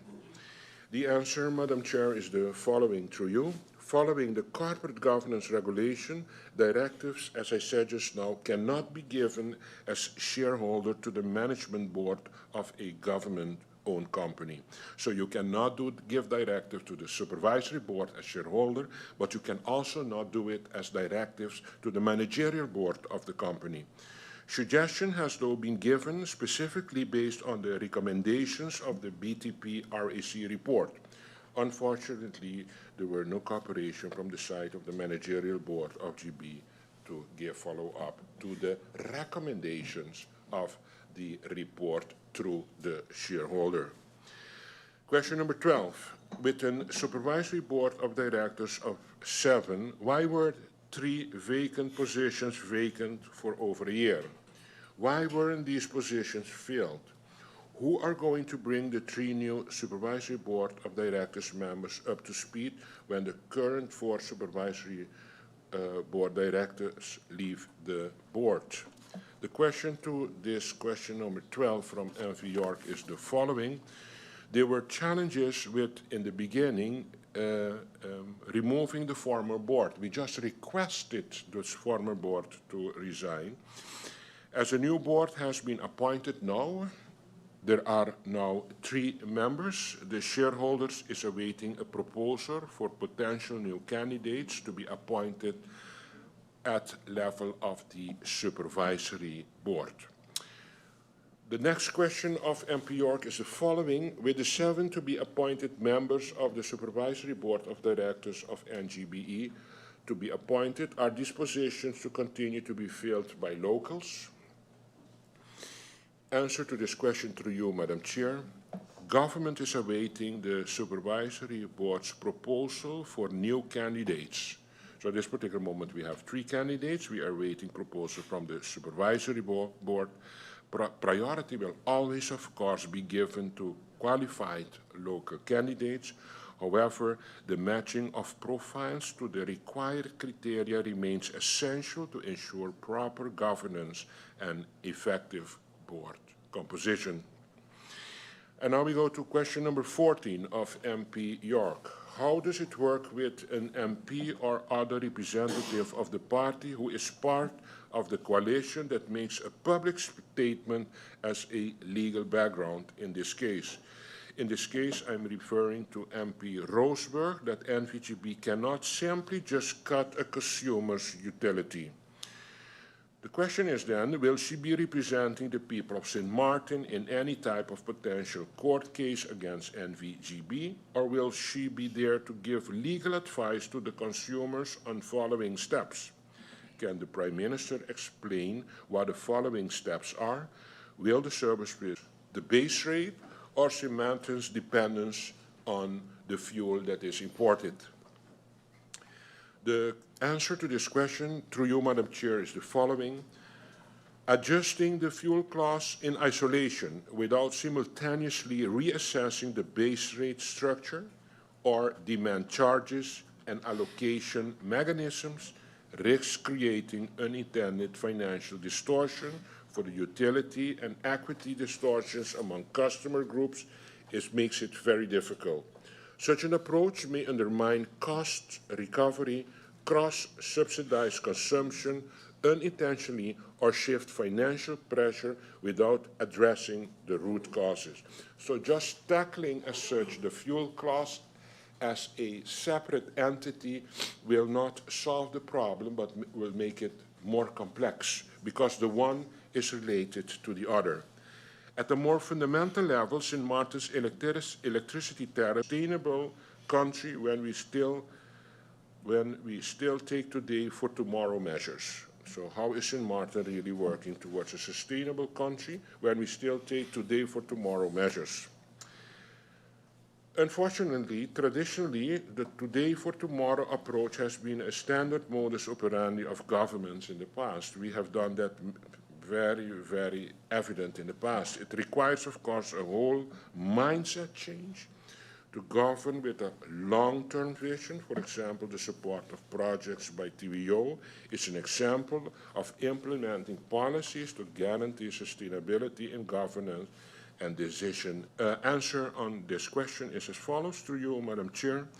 Unfortunately, we have not yet been able to fully guarantee the stability of the grid that we have now, even based on fossil fuel alone. So even that we function alone on fossil fuel, still we are not able to give guarantee on the long-term, actually, sustainability of energy supply to the people of St. Martin. The government's primary responsibility is not only to ensure immediate grid stability, but also to safeguard the long-term sustainability of the energy system for the community. In that regard, government is actively working on stabilizing the grid in the short term, which remains largely dependent on fuel-based generation. At the same time, sustainability of the grid requires a broader long-term vision focused on transitioning towards alternative and renewable energy sources. This approach of stabilization in the present and transformation for the future guides a napkin if it's possible. The KEMA framework made a clear structural distinction whereby the fuel clause was intended to pass through actual variable inputs directly linked to electricity generation, while the base rate was reserved for all non-fuel fixed and structural costs. Within that mechanism, lubricants were understood as operational inputs that vary with generation activity and therefore fall within the scope of the fuel clause by design, not by later policy choice.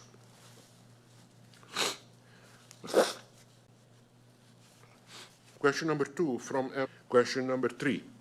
MP mentioned the headline of August 2025, 2019, and the headline was NRPB and GEBE start water and electricity resilience program. What was this signing with NRPB for electricity resilience? Was it signature signing or decorative signing? Because the meeting was today. When he read the article that came out yesterday, it states that work commenced May 2025. So it's referring to an article being the title Project Requirements. This is not the start of the project, but a continuation of an already approved and ongoing national effort to strengthen electricity infrastructure and resilience across St. Martin.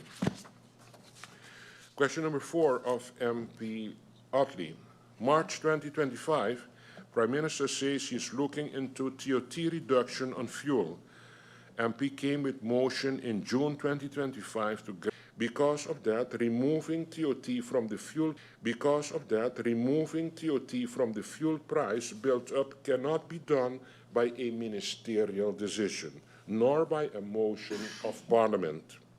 Any exemption or removal of the TOT would legally require an amendment to the TOT ordinance itself, which involves the full legislative process, including the approval of Parliament. That is the reality of this problem. At the same time, I want to assure the public and Parliament that the Minister of Tiat and Finance are actively exploring responsible ways to provide relief on fuel prices. This includes examining the legal and fiscal space available and identifying mechanisms that can offer relief without compromising the budget and without violating legal order, as has unfortunately happened in the past. Once the ministers complete their evaluation and a legally sound options is ready for consideration, of course, Parliament will be informed in the appropriate manner. We're going now to MP Lewis. The first question of MP Lewis is, when will the people be respected and given the relief that they deserve? Madam Chair Lady, number three, you requested that the Supervisory Board of Directors step down. Where are we with that process right now?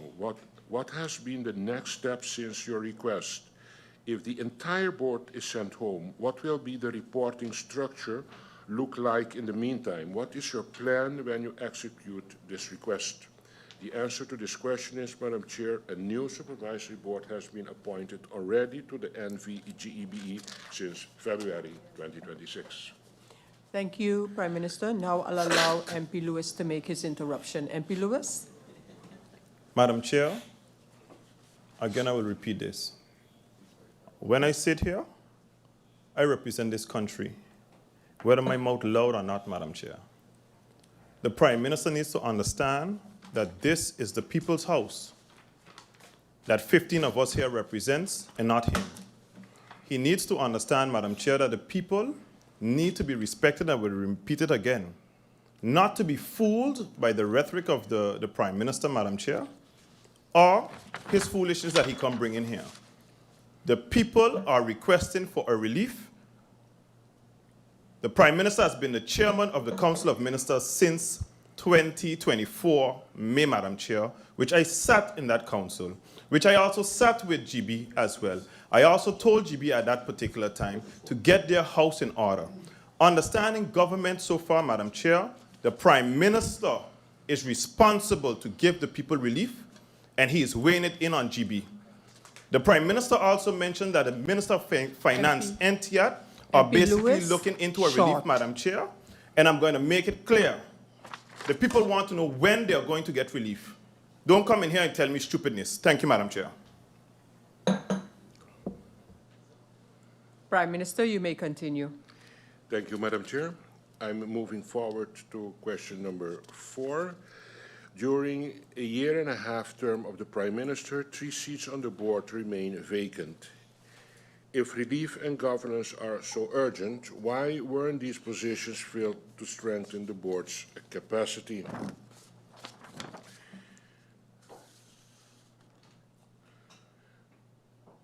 At this particular moment, the answer is that at this particular moment we have 3 board members installed at the level of the Supervisory Board of Directors. And still we are working to add 2 candidates to fill the 2 vacancies at board level of the Supervisory Board of Directors of GEBE. Question number 5 of MP Lewis. Do you intend to fill these seats quickly after sending home this board, or will they remain empty as well? Or is it just about pointing fingers about something else instead of taking accountability? It's not that the former board was sent home. The former board resigned voluntarily. That is, I think, something that has to be clear, and we didn't send no board member home.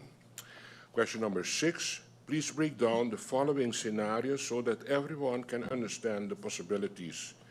First of all, if all errors are erased and the households start again from 0, is this feasible, and what would be the financial impact? Erasing all outstanding arrears would have a multi-million guilder negative impact on NVGB. And is there, if the fuel clause is removed completely, is it feasible, and what would be the financial impact? Removing the fuel clause as answer completely is entirely not feasible and would again have a multi-million guilder financial impact on GEBE. The fuel clause exists to transparently pass through actual fuel costs, which remain the dominant cost driver of electricity generation in St. Martin. Eliminating the clause does not eliminate fuel costs. It merely shifts or conceals them, creating an immediate funding gap that would have to be absorbed by the company. This would quickly undermine GB's financial sustainability and its ability to procure fuel and ensure continuity of supply. Another statement, our question by MP Lewis. If the relief is provided as a fixed subsidy per household for 6 months, what would this impact be? The answer to you, Madam Chair, providing relief as a fixed subsidy per household can be feasible. Oh. Yeah, so apparently it has. Oh. Yeah, so apparently it has you on for a while, but it's not flowing, it's not moving. So just let us adjourn for the next 7 minutes. I'll adjourn until 2:30 and then we come back. Meeting adjourned until 2:30.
Members of Parliament, ladies and gentlemen, we continue with this meeting, this public meeting regarding matters of GEBE. The Prime Minister is here responding to questions posed by members of Parliament. I just want to ask the general public and those who are following this via live stream, if you encounter a brief technical issue with respect to the live stream, just bear with us. It is something with the internet at this moment, and it is not expected to last very long. So we will continue with the meeting, but please, if it becomes unbearable and totally you're not able to follow, if that can be indicated, and we'll make arrangements. But in the meantime, we continue, and I invite the Prime Minister to continue. Prime Minister, you may continue. Thank you, Madam Chair. Madam Chair, I'm going to the next question of MP Doran. If the target group is only vulnerable groups, seniors, for example, low income, and the unemployed, what would be the costs and what will it cost to actually the consumer for us to see how we can accommodate this group? What is it all about? As answer, the following: target relief for vulnerable group is already in place. The GEBE currently operates a senior citizen relief plan at an annual cost of 600,000 Caribbean guilders, and in December, an additional social relief fund was introduced, allowing vulnerable customers, including seniors, to apply for support through the social services. As a result, this question is partly dated, as targeted mechanisms already exist and are functioning at this particular moment. The next question of MP Doran is the following: if the concession fee is redirected to directly subsidize the bills, what will the impact be if we do that? Redirecting the concession fee to subsidize electricity bills would result in a loss to the government of approximately 7.8 million per year. Mind you that the concession fee is now being used to balance the utility consumption of government. However, if the government were to waive the concession fee for a defined period, such as 3 years, and redirect that amount to bill relief for domestic customers, domestic consumers could effectively see a reduction of roughly 6.5 cents per kilowatt hour. Question number 7, Madam Chair. Has the government considered prepaid electricity meters? This is a discussion I had with previous management, and it was always said we are working on it and having the feasibility looked at, and a study was being done. How far is NVGB with the prepaid electricity meters? It was discussed before my time as minister and has not happened as yet. That is the question statement of MP Doran. The answer to this question is, through you, Madam Chair, prepaid electricity meters are not off the table, but they are also not a short-term solution. Implementation requires careful planning, sufficient internal capacity, competitive bidding, and clear policy guidance, particularly given the social implication for vulnerable groups. Removing the fuel clause that is vulnerable group. The next question that we have is the following, that is the one from MP Doran. Waiving the yearly concession fee charged to NVGB will cost them approximately 7.6 million. What is your position on this? Do you agree? Do you disagree? Or did you take an action on this? The answer to this question is the following. The main issue is that waiving the fee does not translate into real financial relief under the current arrangement between government and NVGB. The concession fee is not being paid as a direct cash transfer. Instead, it is settled through a netting mechanism against government's own utility consumption. This means that in practice there is no actual cash movement that a waiver would improve. That is question number 10. We are going to question number 11. Waiving the throughput fee at the harbor for fuel imports, which amounts to approximately 2.1 million. Did you review or consider this? Why is this not being implemented? Madam Chair, the proposal to waive the throughput fee at the harbor for electricity generation fuel import has indeed been reviewed. However, according to calculations, the throughput fee accounts for a marginal 3% to 4% of the consumer cost. To put this into perspective for the public, let us look at an electricity bill of, for example, 150 Caribbean guilders. This reduction on the fuel clause would translate to a reduction of between 2 to 3 guilders, being approximately $1.70. Question number 12, exploring financial relief through a government subsidy, which is about 19.2 million. Was this taken up in a Council of Ministers meeting? What is the stance of the Council of Ministers on this matter? The amount referenced in the question, being the 19.2 million, does not correspond with the proposal that was discussed in the Council of Ministers that the MP is referring to.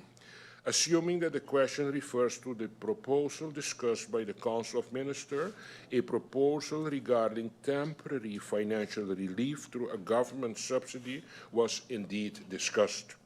The proposal concerned an amount of 6 million Antillean Caribbean guilders. The Council of Ministers decided that the proposals would be further reviewed and that an alternative proposal would be presented. It is in deliberation. The Council of Ministers considered that the additional funds received from the Central Bank of Curaçao and St. Martin could be applied toward government's operational priorities in light of the ongoing budgetary constraints. We are moving now to question number 13. Did you request alternative proposals from the board, or did you simply not act on these proposals when they were provided? If this is the case, how then did you promise relief by July? Is this the reason why it didn't materialize? Answer to this question through you, Madam Chair. All options and proposals from the board at the time would have a direct impact on the financial position of government, of the port, and also NVGB. Based on the assessments provided, the proposed measures were not considered financially feasible. Question number 14. At the end of the day, the goal is simply to get relief for the people. Do you believe relief is possible? Yes or no? If yes, how and when will it come and in what form? If no, explain clearly to the people why not without blaming someone else. The answer is yes. Relief is possible, but there is a but. It must be done in a way that is lawful, financially responsible, and sustainable.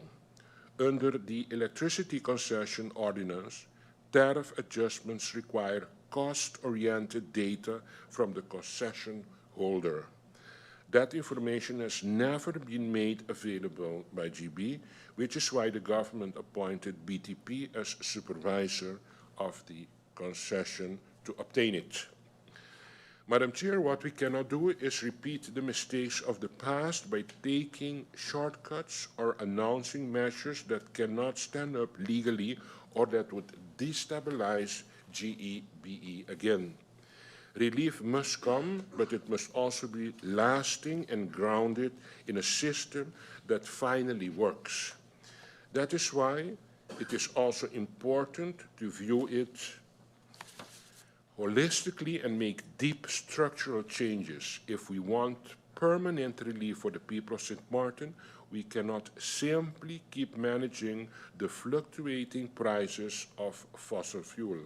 We must look in the direction of renewable energy as an alternative for the country. Question number 15. June 9 to 2025, MP Janssen Webster mentioned immediate action that can take place without undermining the utility company, including a partial reduction of the 8.5% loss factor. Why are these not being done? The suggestion made on June the 9, 2025 to immediately reduce the 8.5% loss factor overlooks the technical, financial, and regulatory realities of how the electricity system and the tariff framework operate. Loss factors are not discretionary margins that can be adjusted overnight. They reflect a combination of technical losses, commercial losses, grid condition, metering accuracy, and enforcement capacity, all of which require sustained capital investment, system upgrades, and operational reforms to improve. Any unilateral or rapid reduction of the loss factor without first achieving actual, measurable loss reductions would simply shift unrecovered costs elsewhere in the tariff system, thereby undermining cost recovery and financial stability. Moreover, the fuel clause is only one component of a broader tariff structure, and adjusting it or any related parameters such as loss assumptions without simultaneously revisiting base rates, demand charges, and allocation methodologies risk creating unintended financial and equity distortions. This is not a question of political willpower, but of responsible utility management. Actions that appear immediately on paper must be backed by real operational improvements to avoid jeopardizing the utility's ability to maintain continuity of supply and comply with the public service obligation. We are going now to MP Roosburg. The first question of MP Roosburg: can the government commit to commissioning a full accounting based on report findings of how much consumers were overcharged in the fuel clause between 2022 to 2024? If so, with what timeline was this done?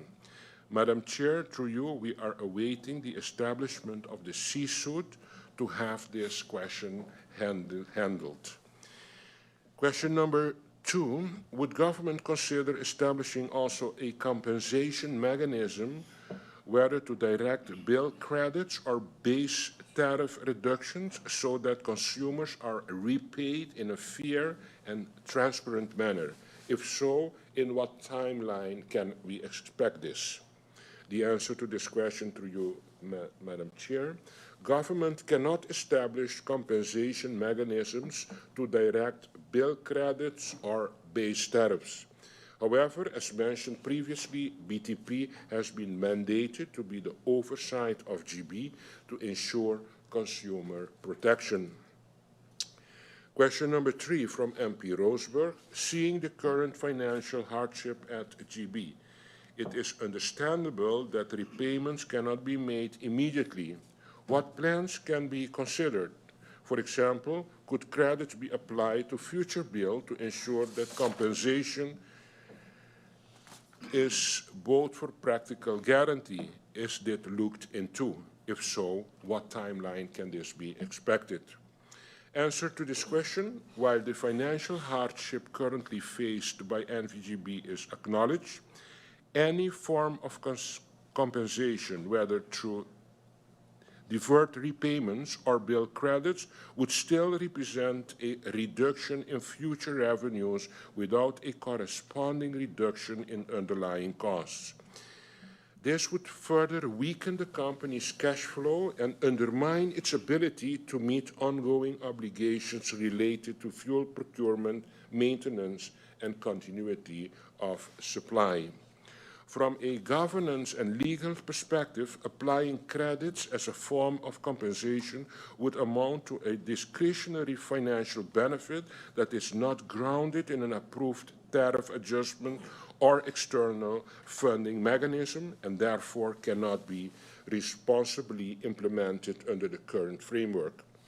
As a result, there is no timeline associated with such measures, as they are not under active consideration at this particular time, and any future discussion would require a clear legal basis, regulatory alignment, and critically external funding to avoid placing additional strain on the utilities' financial sustainability. Question number 4 from MP Roosburg. Can GEBE and government commit to ensuring that any new tariff framework includes an automatic adjustment system so that over and undercharging is corrected in a real time, protecting consumers from a repeat of this situation? The answer to this question through you within the broader tariff framework review. Within the broader tariff framework review. Government, therefore, does not consider a real-time adjustment system to be immediately implemented at this particular moment. Instead, the focus will be on strengthening internal mechanisms such as periodic reconciliations, improved data quality, and phased system upgrades in close consultation with BTP and NVGEBE. Government will return to Parliament with concrete and technically validated options once the regulatory and technical assessments have been completed. Question number 5. Is there a project in place so the community can be informed about their rights? There is the legal help desk, so maybe a collaboration with the Minister of VSA can be put in place so that the community can be informed about their rights. At present, there is already a legal help desk within government which provides general access to legal information and guidance for citizens. This platform can be further strengthened and leveraged as part of a broader public awareness approach. Government is open to exploring a structured collaboration with the Ministry of VSA to enhance public outreach and ensure that consumers are better informed about their rights and available avenues for assistance. This could include coordinated information campaigns, community outreach sessions, and the use of existing service platforms to disseminate clear and accessible information. We're moving now to question number 6. Disconnection policy. What is currently the disconnection policy that is being applied? By several utility companies, there are disconnection policies. MP would like to receive the disconnection policy from GEBE. Answer to this question, NVGB applies disconnections based on internal operational practices rather than a formally approved standalone disconnection policy, which is precisely why this matter is being addressed structurally. An external consultant has been engaged to conduct a full review of NVGB's collection and dunning process and to develop a comprehensive, legally sound dunning and collection policy that will clearly define escalation steps, customer communication, safeguard for vulnerable customers, and the circumstances under which disconnections may occur. That draft policy is currently under management review, with remaining comments from legal counsel still to be incorporated. Management expects to submit the finalized collection and disconnection policy to the Supervisory Board for approval in June 2026. Question number 7. Are consumers systematically given personal and written notice with all required information before disconnection? That is question number 7 from MP Roosburg. Answer to this question through you, Madam Chair. NVGB. NVGB has continued to provide notice to customers through social media. Further to that, NVGB has reinstated the practice of displaying each customer's outstanding balance directly on the monthly invoice. Also, NVGB has reinstated providing those customers with an email address a dunning notice, which formally places customers with overdue balances formally in default and summons customers to pay their outstanding balances. The latter is accompanied by a statement of all overdue invoices. Question number 8. Does GEBE acknowledge that general announcements in the media are actually legally insufficient? Answer to this question through you, Madam Chair. Each customer has an obligation to pay their utility bills in a timely manner, and GEBE's right to suspend services arises only where the customer fails to meet that individual obligation. Disconnection is applied as a measure of last resort. In practice, NVGB currently limits disconnections to customers with outstanding balances originating from 2025 or earlier invoices, or any invoices. Where a customer contacts GEBE and a payment arrangement is agreed, reconnection takes place the same day. So if the customer shows his goods intention, contacts GEBE, an arrangement has been done, the reconnection takes place immediately. That is question number 8. We are going now to question number 9. Is GEBE willing to immediately bring the policy in line with national and international standards, including the principles that disconnection should only be applied as last resort? Answer to this question through you, Madam Chair. NVGB is already operating in line with the principle that disconnection is applied only as a measure of last resort and is in the process of formally aligning this practice with national and international standards through a structural policy framework rather than an ad hoc or immediate change system.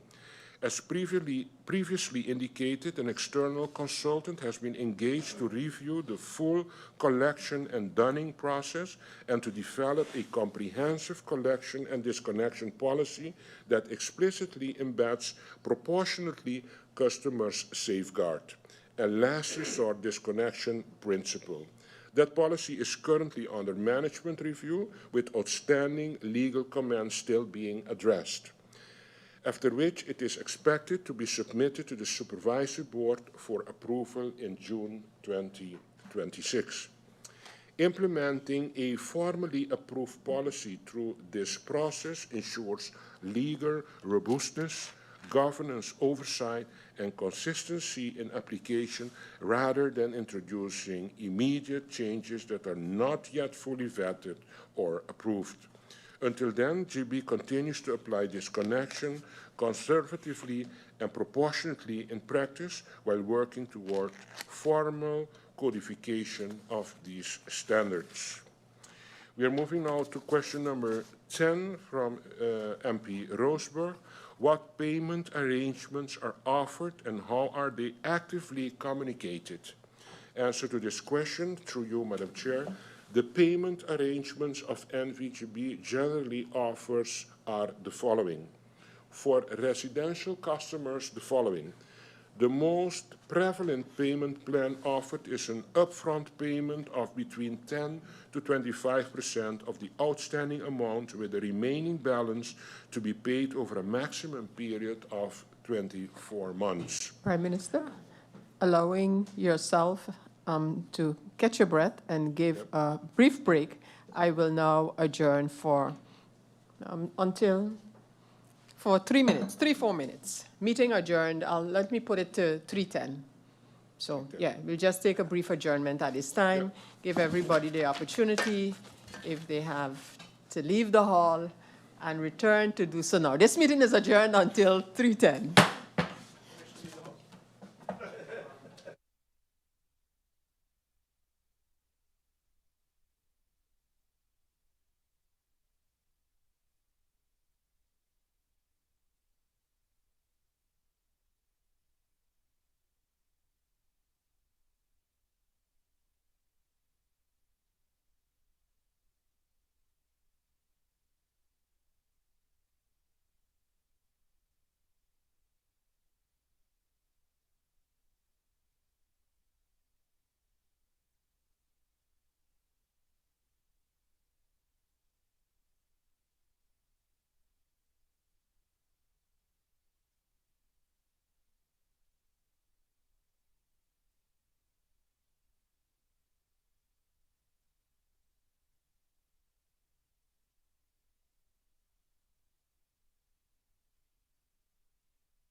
Members of Parliament, ladies and gentlemen, in a brief second, we will continue this public meeting of Parliament.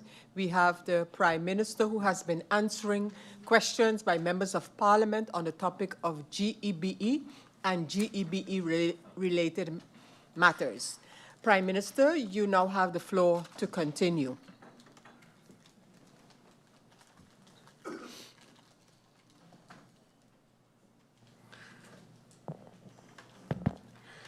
Thank you, Madam Chair. I'm moving now to question number 10 of MP Roosburg. Her question is, what payment arrangements are offered and how are they actively communicated?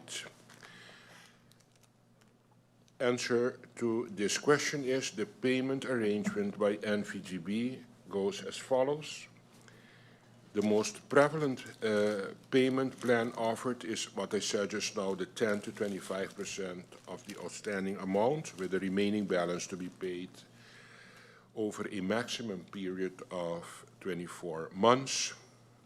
Secondly, if the amount is too large compared to the capacity of the customer to meet such a payment arrangement, NVGB lowers the monthly payment with the balance to be allocated to the 24 months of the payment arrangement, at which time a new payment arrangement will be discussed. Thirdly, also customers who do not have the capacity to pay the 10% upfront payment, like some seniors, are offered a payment arrangement based on the payment capacity that they have. For commercial and industrial customers, the following: an upfront payment of 25% of the outstanding amount, with the remaining balance to be paid in a period of 12 to 24 months. These are communicated to the customers when aimed to resolve and come to an agreement regarding financial errors through individual discussions. Question number 11 from MP Roosburg. How will GB ensure that financial errors are corrected, determined following the cyber effect? After the cyber attack and the loss of data, customers' outstanding balances were re-entered into the system based on the outstanding balances report from before the hack occurred. At the time, GB restarted billing March, April, and May 2022 on an incorrect meter reading of January 2022, which caused incorrect bills during that period. The correct meter reading was entered in June 2022, and since then, all incorrect bills from March to May 2022 have been reversed and replaced with the correct bills. This has taken considerable time and efforts and continued during 2023. Payments that were applied to bills that were subsequently reversed have been reallocated to the correct bills. The aforementioned process and the considerable time and effort of GB staff has spent on restoring the financial administration ensures financial errors are determined correctly after the cyber attack. We are moving now to question number 12 from MP Roosburg. How will disputes over financial errors be resolved? Dispute over financial errors are resolved by engaging with the customer through an email or in person, and by performing a full reconciliation of meter reads, invoices, and payments made. Question number 13, how about consumers who have disputes? How is that being handled? Answer to this question through you, Madam Chair. Consumer disputes are handled through direct engagement with the customer via email, WhatsApp, or directly in person. Where necessary, NVGEBE reviews and reconciles meter readings, invoices, and payments to verify accuracy and resolve any discrepancies. Question number 14, what control mechanism is in place to prevent incorrect claims? Control mechanisms that GB has put in place to prevent incorrect claims are the following.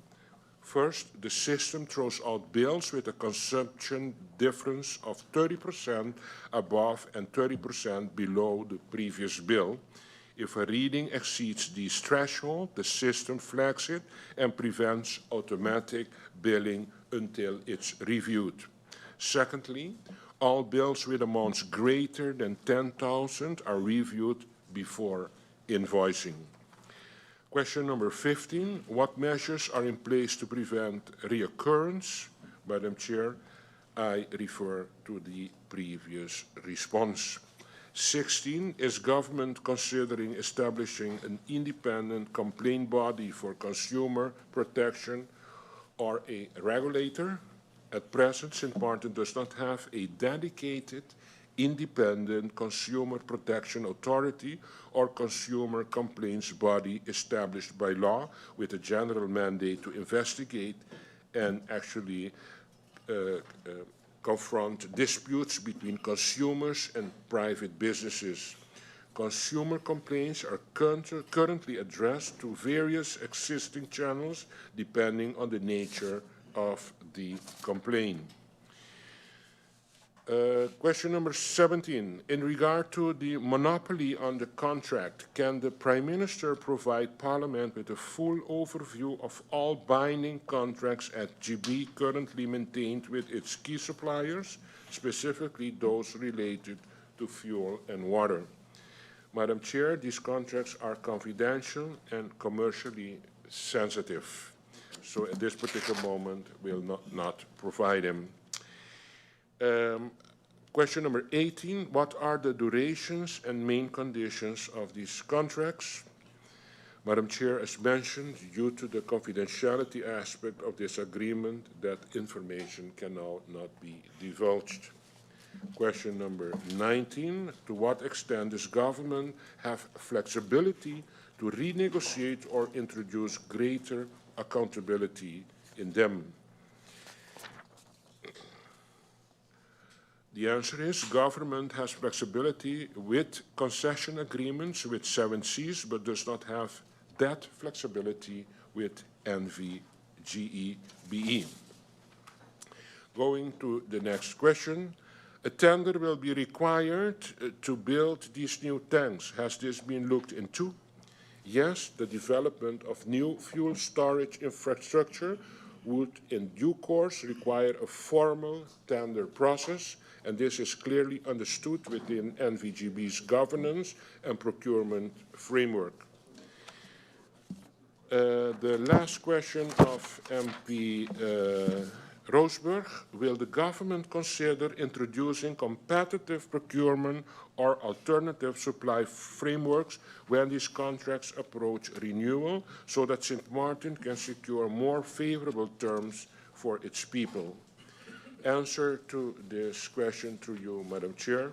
According to NVGB, introducing additional competition at this stage may present certain operational and procurement risks. GB has extensive experience working with its current generator supplier and is familiar with the supplier's equipment, performance standards, after-sales support, and ability to meet delivery timelines.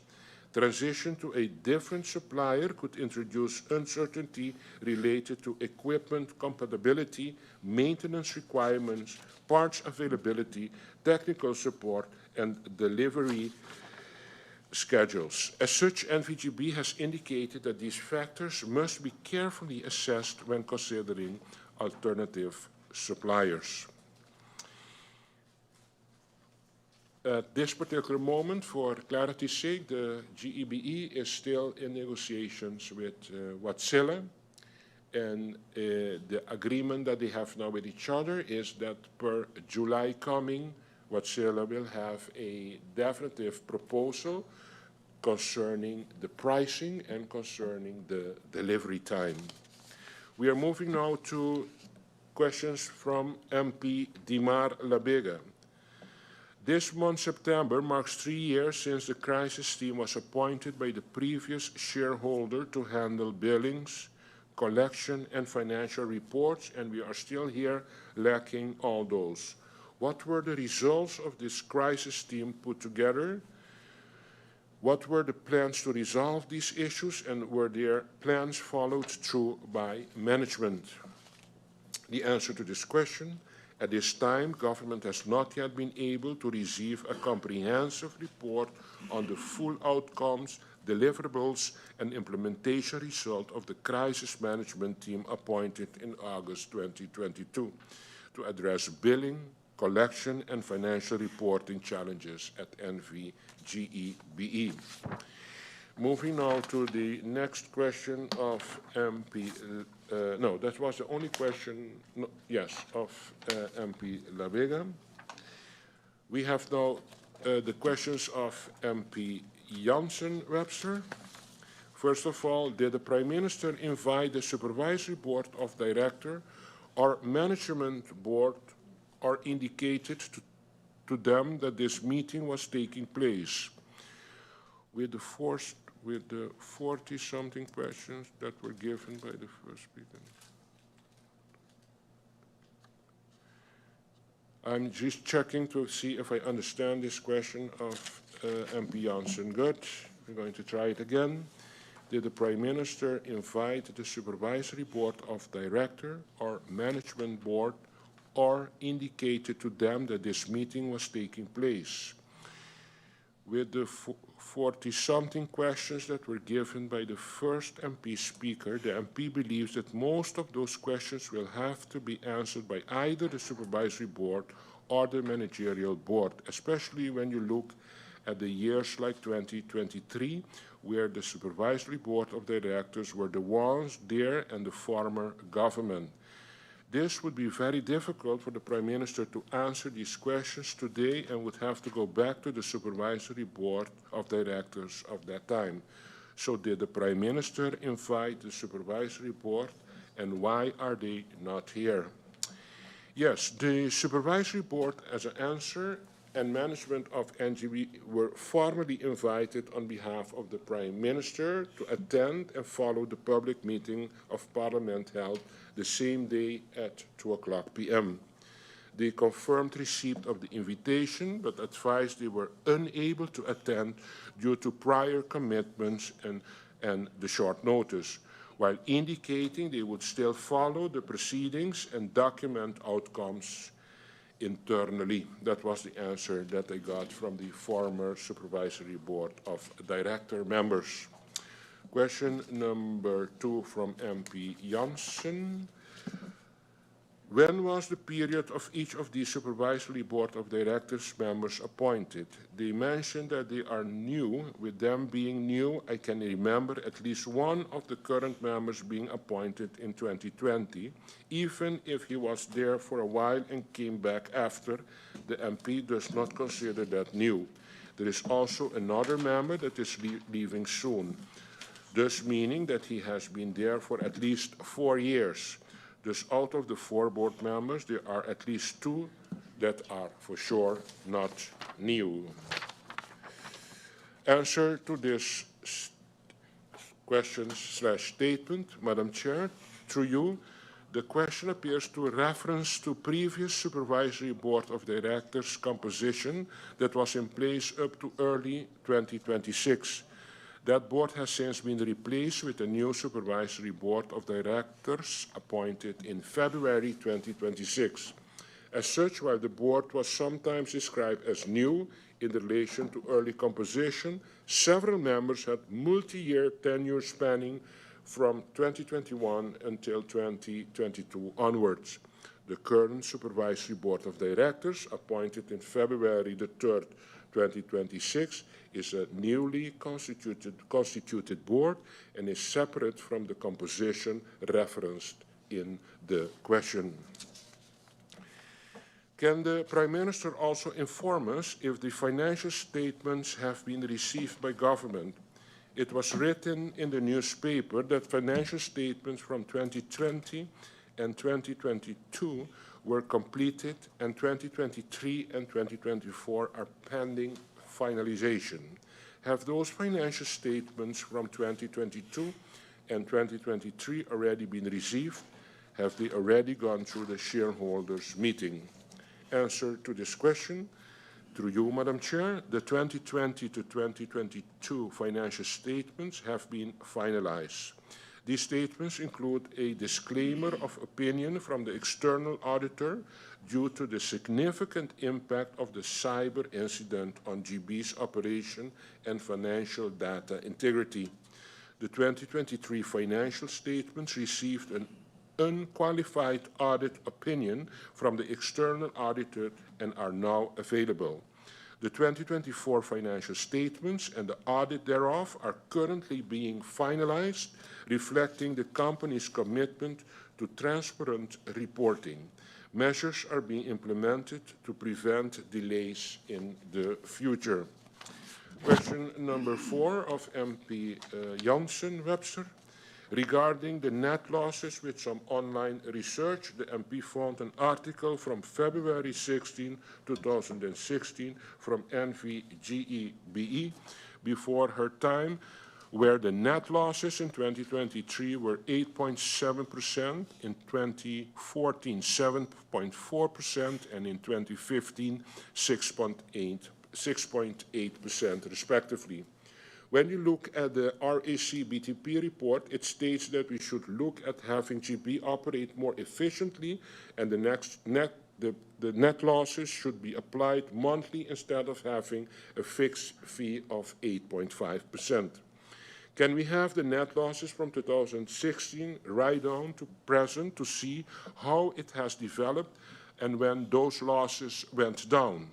It is clear that BTP did not have the numbers, and we would be able to see who did what in GEBE. The answer to this is, as can be seen from the data below, I will go through it by mentioning it, the actual non-revenue electricity has been consistently lower than 8.5% as used in the fuel clauses formula. We understand from the information we have received internally that 8.5% has been consistently used in the fuel clause formulas over the last 35 years at least, and has never been changed. Seeing the current trend, the rate in the formula may be up for adjustment. This is taken into account in the tariff study. I will mention the amount in percentage. In 2019, it was 6.4%. In 2020, it was 6.7%. In 2021, 5.9%. In 2022, 5.9%. 2023, 6.5%. 2024, 7.3%. And 2025, 7.6%. Question number 5 from MP Veronica Webster-Jansen. What percentage of people were paying their bills when they were not being actively billed? During that period of the hack and lack of bills, the Met Office recorded that 2023 and 2024 were the hottest years in St. Martin. This resulted in a lot of AC usage, thus they had to pay more. Another thing was the use of diesel LFO to produce electricity compared to the years before. When GEB was being run efficiently, it was run on 95% HFO and 5% LFO. However, with more light fuel oil being used and being more expensive, that is why the fuel clause would go up higher and be more expensive. The MP mentions several points in time where the fuel continued to rise in cost. The answer to question number 5, through you, Madam Chair, from Madam Veronica Webster-Jansen. The percentage of customers who continued paying during the period of disrupted billing is not available on NVGB's record. The cyber incident affected normal billing and collection reporting, and therefore this specific breakdown cannot be accurately produced from the available data. We are moving now to question number 6. What exactly is the Prime Minister's concrete plan for this relief, and are you working with Minister of Tiat on this? When this relief is proposed, like in the RAC BTP report, if the Supervisory Board of Directors does not agree, what is the next step? When the MP looks at the Electricity Ordinance, Article 12.4, it states that government can set the tariffs. This then means that when the government comes with concrete ideas and the Supervisory Board of Directors reacts the same way they did with the RAC BTP, the MP thinks that there is no other option once the financial statements are looked at. Government should at least be able to do something with the tariffs to give a kind of relief. Answer to that question is the following. Yes, I'm working with the Minister of Tiat on this matter. Government's approach to relief is grounded in the legal framework that government's legal framework with the electricity tariff of GB.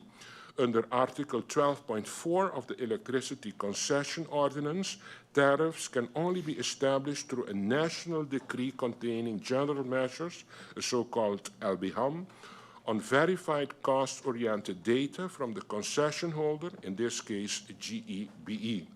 Without that verified information, government cannot lawfully set or adjust tariffs regardless of the circumstances. That is precisely why the supervisor mechanism was activated. The supervisor now has the authority to obtain the verified operational and financial data that GB has not provided before. Only with that information can government prepare a tariff decree that is both lawful and sustainable.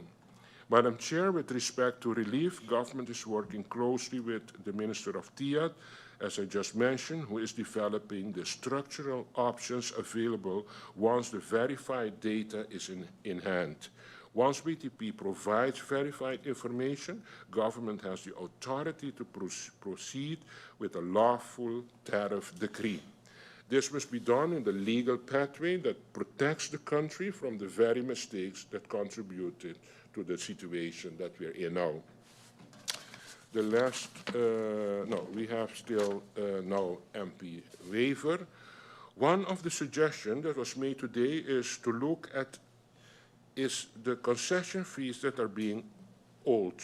Can Prime Minister explain how this is calculated? Is it a fixed fee? Is it something that varies year to year? If it does vary, can you also indicate how it has varied over the years so the public can see how that is done and handled? The question to the answer to the question of MP waiver. On August the 2nd, 2010, a concession was granted for a period of 25 years for the generation and distribution of electricity on the island of St. Martin. The concession fee payable amounts to Caribbean guilders of 5 million for 2010 for the period of August the 2nd, 2010 to the 31st of December 2010, and 2011, that was the amount of 5 million Caribbean guilders that was paid. For the 12 and succeeding years, the amount would be increased by 1% plus the CPI. The concession fee can be adjusted by island decree every 10 years. Currently, the concession fee is at 7.9 million Caribbean guilders. We are moving now to MP Peterson. What is the Prime Minister's sentiment on the motion passed, and how actually realistic has it been to execute these motions? The answer to this question is the following. The government acknowledges the motion passed in Parliament and understands their intent to provide relief. However, implementation must remain within the legal and the fiscal framework. On the turnover tax, the TOT motion, TOT is governed by national ordinance and therefore cannot be removed by motion or ministerial decision. Any change requires an amendment to the ordinance through the full legislative process with Parliament's approval. Ministers of Fiat, Finance and Justice are reviewing lawful options to provide fuel relief without undermining the budget or breaching the legal order. On the LNG motion, the Trust Fund financed energy nautics study found LNG was not prioritized due to high infrastructure cost and price volatility. That is what they concluded, that the LNG was not attractive enough to focus on. That is at least through the report of Energy Nautics. It highlighted renewables. Yes, it highlighted renewables. Particularly what the Energy Nautics was accentuating is the solar energy as the more stable and cost-effective long-term option. Moving now to MP Irion. How far are we with the generators for GEBE? Is it true that this is what GBE wanted? Wasn't GB already in negotiations to get generators from Wärtsilä? At what point are we now in these negotiations? The answer to you, Madam Chair, GEBE, its management and the Supervisory Board fully recognizes the urgency surrounding the procurement of the 3 10-megawatt engines. Upon receiving the first official bid from Wärtsilä in December 2025, it became evident that both the delivery timeline and the total purchase price had increased significantly. Delivery time had doubled due to high demand from data centers, and the quoted price exceeded the funds allocated by a government. Although all this, GB is still in negotiations with Wärtsilä, and we will get a definitive answer from Wärtsilä concerning the price and the delivery time in July next month, 2026. A second question from MP Irion. Is the government now asking to have a middle person in between to get the generators and not let GB get them directly? Or is there a bidding process? Where are we now with that? Madam Chair, through you, the request for proposal is still ongoing. Wärtsilä informed, as I said, that they will have a definitive answer for us in July.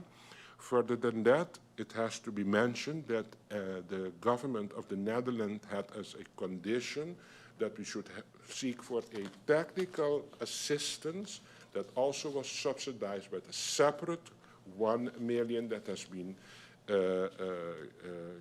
given to the government of St. Martin as a loan for that man to be the one guiding the process of the ordering of the generators. Question number 3 from MP Irion. How much is owed now in commercial?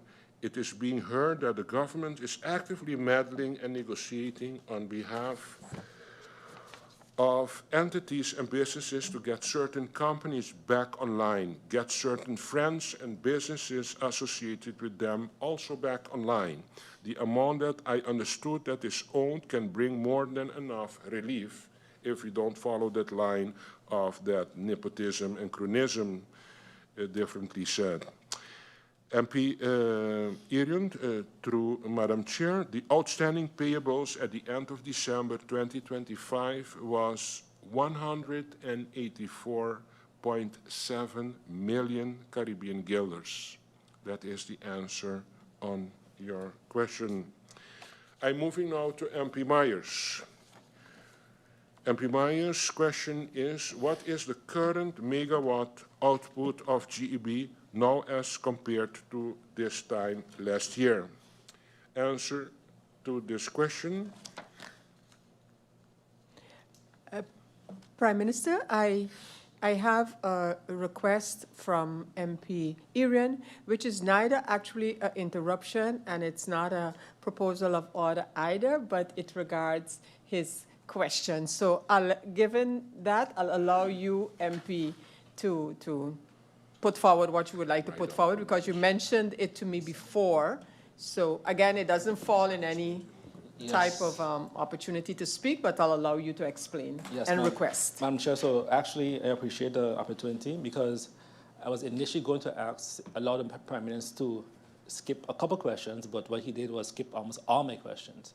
So I don't know if to now do some clarifications, or the Prime Minister lost the questions, because he answered 3 questions and have at least on one page like 15. So.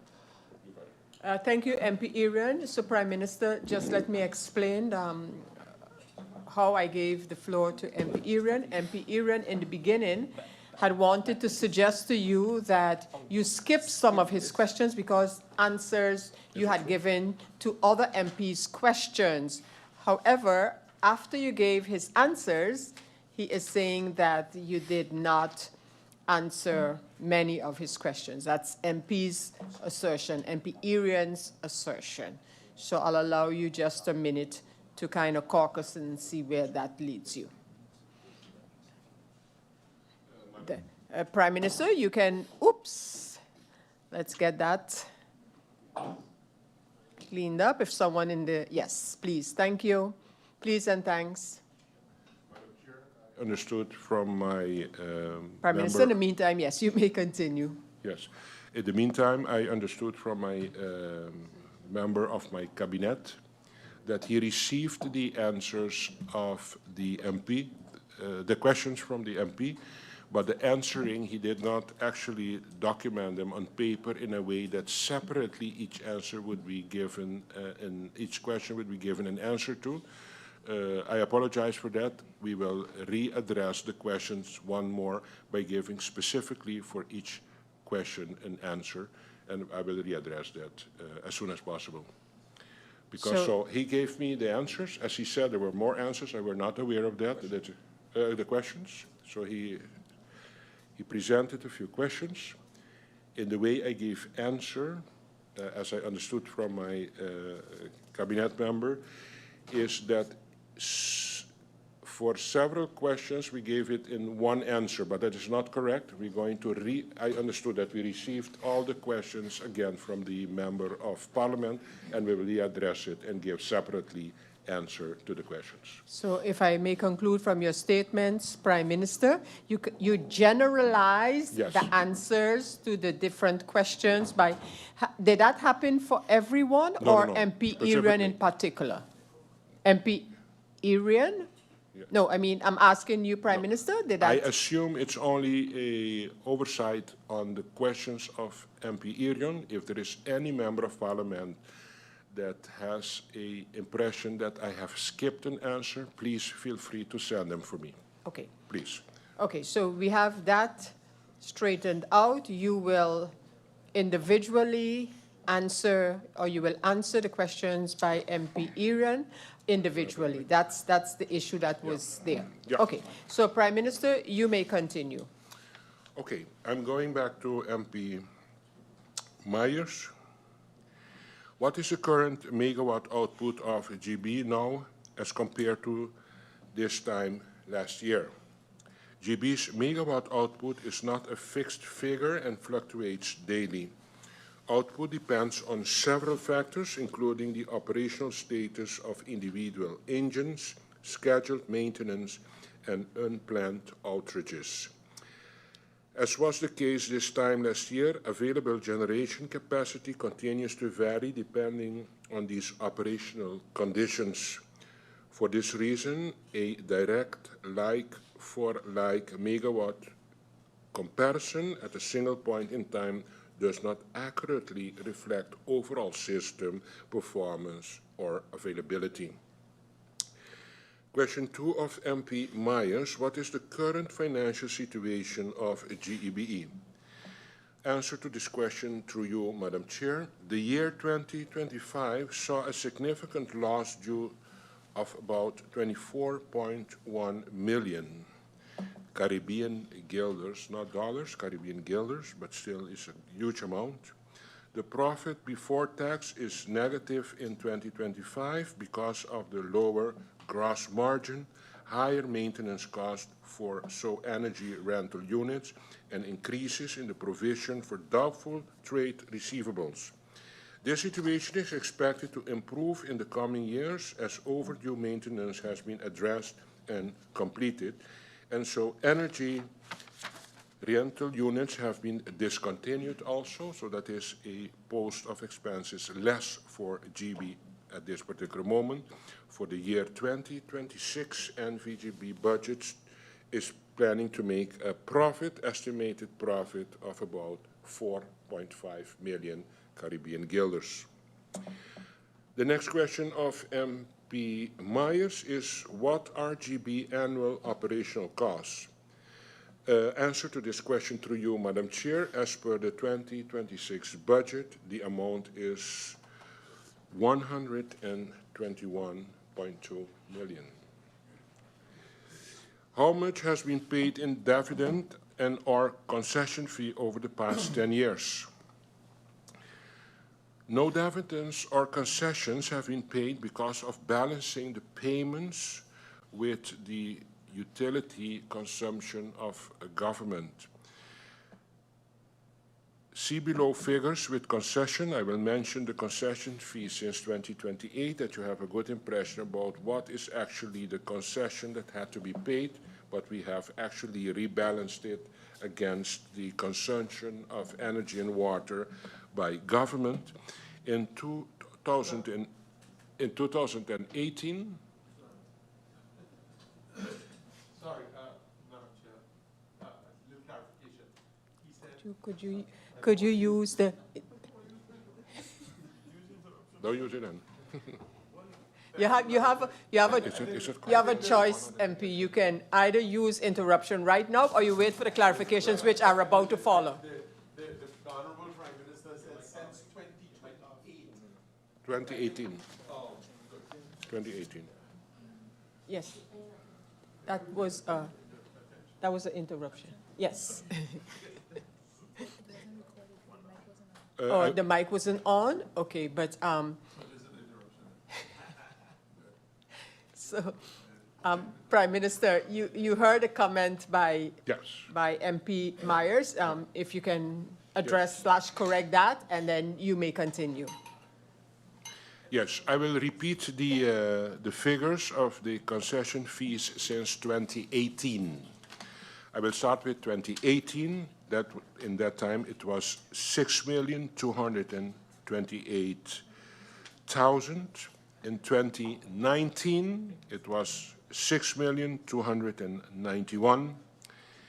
In 2020, it was 6,391,221 Caribbean guilders. In 2021, it was 6,493,481 Caribbean guilders.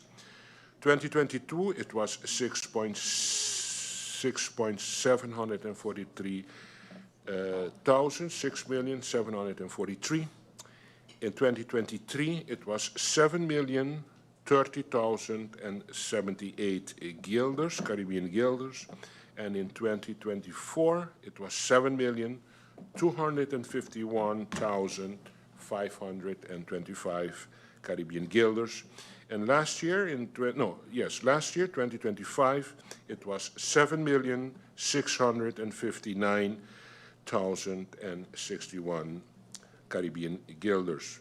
The total amount of the concession fees that was mentioned just now is 54,088,941 Caribbean guilders. Once more, 54,088,941. 54,088,941 Caribbean guilders. Question number 5. How many outages has GB experienced in the past 9 months span compared to last year? The answer to this question is GB does not currently have a consolidated summary showing the total number of outages over a 9-month or annual period. Outages are recorded through daily outage reports. That is how they document that. That is 69. And then we are going to question number 6. What is the current account receivable of NV-GEBE? The outstanding payables at the end of December 2025 was 184.7 million Caribbean guilders. MP De Wever, we're going now to MP De Wever, and he had one question. The question is, where are the financial statements from since 2019? The 2020 to 2022 financial statements have been finalized. These statements include a disclaimer of opinion from the external auditor due to the significant impact of the cyber incident on GB's operation and financial data integrity. The 2023 financial statement received an unqualified audit opinion from the external auditor and are now available. That is the 2023. They are available now.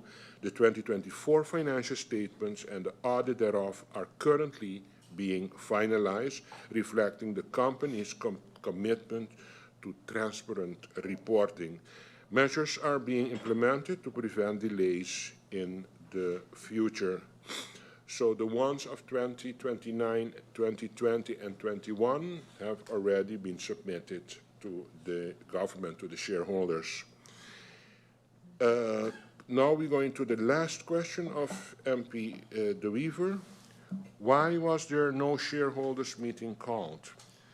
The last shareholder meeting with the Supervisory Board of Directors of NGB was held in September last year. The agenda included, among other things, the functioning of the Supervisory Board of Directors, the functioning of the temporary manager, compliance with concession ordinance, fuel costs, plans for fuel storage, fossil fuel-based energy production, tariffs, and the fuel clause, the quick scan, and the appointment resolution for COO.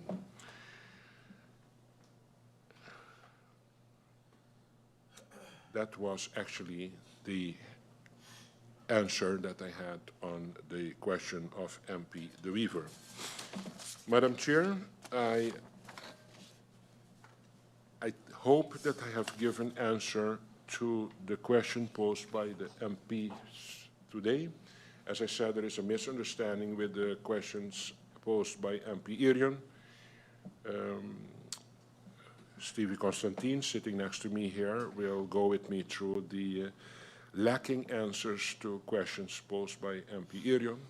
And once more, I will repeat, if there is any member of parliament that thinks that I did not give answer to all the questions, please present me back with those that did not get an answer. Madam Chair, thank you for the opportunity. Thank you, Prime Minister, for those responses to the questions posed by members in the first round. Members of Parliament, is there a need for clarifications, or can we go straight into requesting or asking in the second round? I see MP Doran. MP Doran, you have clarifications? A clarification question. Okay, MP Doran, I give you the floor. Thank you, Madam Chair. My question is to you, Madam Chair, because indeed, as the PM mentioned, I was waiting for the clarification round to ask the same question. I asked about 40 questions, and only about 20-something was answered. And the Prime Minister mentioned that he mixed some answers together, but I didn't get much of the mixed answers. So I don't know how to proceed now, because I did send them to his assistant in the meantime. Thank you, MP Doran. Let me first ask if there are any other clarifications. We have MP Irion. MP Irion, clarifications? No, thank you, Madam Chair. It was similar because the Prime Minister mentioned that he generalized my answers, but that's not the case.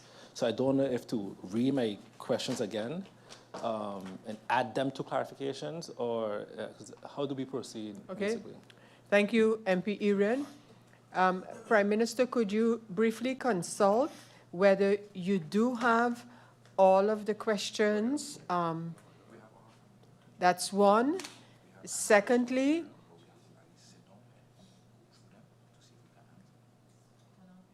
we are having a little caucus here, members. The meeting has not been adjourned, but I'll allow Prime Minister. Okay, let's get an answer from the Prime Minister on that. Madam Chair, we have now the complete series of questions that has been posed by MP Irion and also by MP Doran. So with your indulgence, I would like to see a way that I can get an agreement with, through you, with Parliament, if I can take the necessary time to work on those questions, because if I heard the amounts that I've missed, I think it's quite an amount, and that is confirmed now by my right hand here. So I would like to see if we can get to an agreement for me to work on the ones that has not gotten an answer. Okay, Prime Minister, we'll get to that understanding and how to proceed in a minute. I just want to ask if from your records, if it appears that, for example, many questions of MP Doran were not answered. I asked this to ascertain whether you have the questions. That's where I want to get at. So do you have, for example, I think MP Doran mentioned 40, of which only 20 were answered. Does it look like that from your records? Prime Minister? The same for MP Doran. We have all the questions, I understood. Okay. So we are going to readdress the questions and give answer to them, but they're quite an amount, if I can understand. Thank you, Prime Minister. Before I continue to kind of round off or round up this point, I'll give MP Lewis the floor at this time for clarifications or to get something clarified. MP Lewis. Thanks, Madam Chair. It's unfortunate with what we're hearing now that a bunch of questions are missing, especially when the Prime Minister come here throwing shots at members of Parliament. I realize his cheerleader wasn't here for a couple of days, but they just arrived. Madam Chair, my clarification question is to the Prime Minister again. He mentioned the Minister of Finance and the Minister of TIAT is currently reviewing ways and means of relief. Prime Minister, the people need to know a date. When is this relief coming? I need you to clarify that. That is too broad, Prime Minister. Thank you, Madam Chair. Thank you, MP Lewis.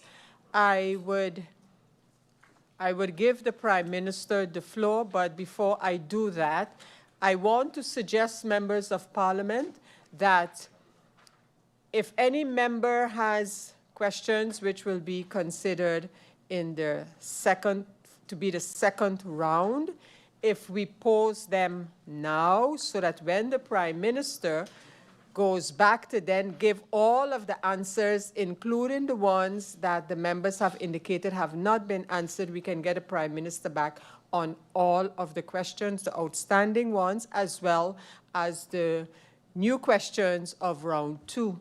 Members of Parliament, this meeting has been requested since 2025, so I would want to suggest you put all your remaining questions now, and then we get the Prime Minister back as soon as possible to give all of the answers, including those which are outstanding. So any comments on that proposal before we go further? MP Doran. Thank you. Thank you for the floor, Madam Chair. Madam Chair, based on parliamentary procedures and what is custom, it is pretty difficult for me to go into the second round, skipping the clarification because I didn't get all answers to the questions that I posed in the first round. So that in itself would make the meeting very confusing. And I agree, the meeting was called in 2025, and I asked myself if it wasn't a priority for the government to be back here because we're going on almost a year. So it's difficult for me to go into a second round.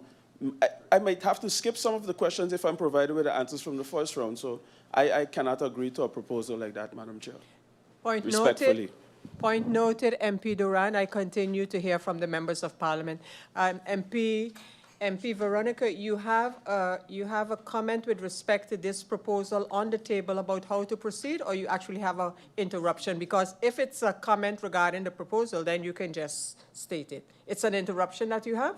Okay, MP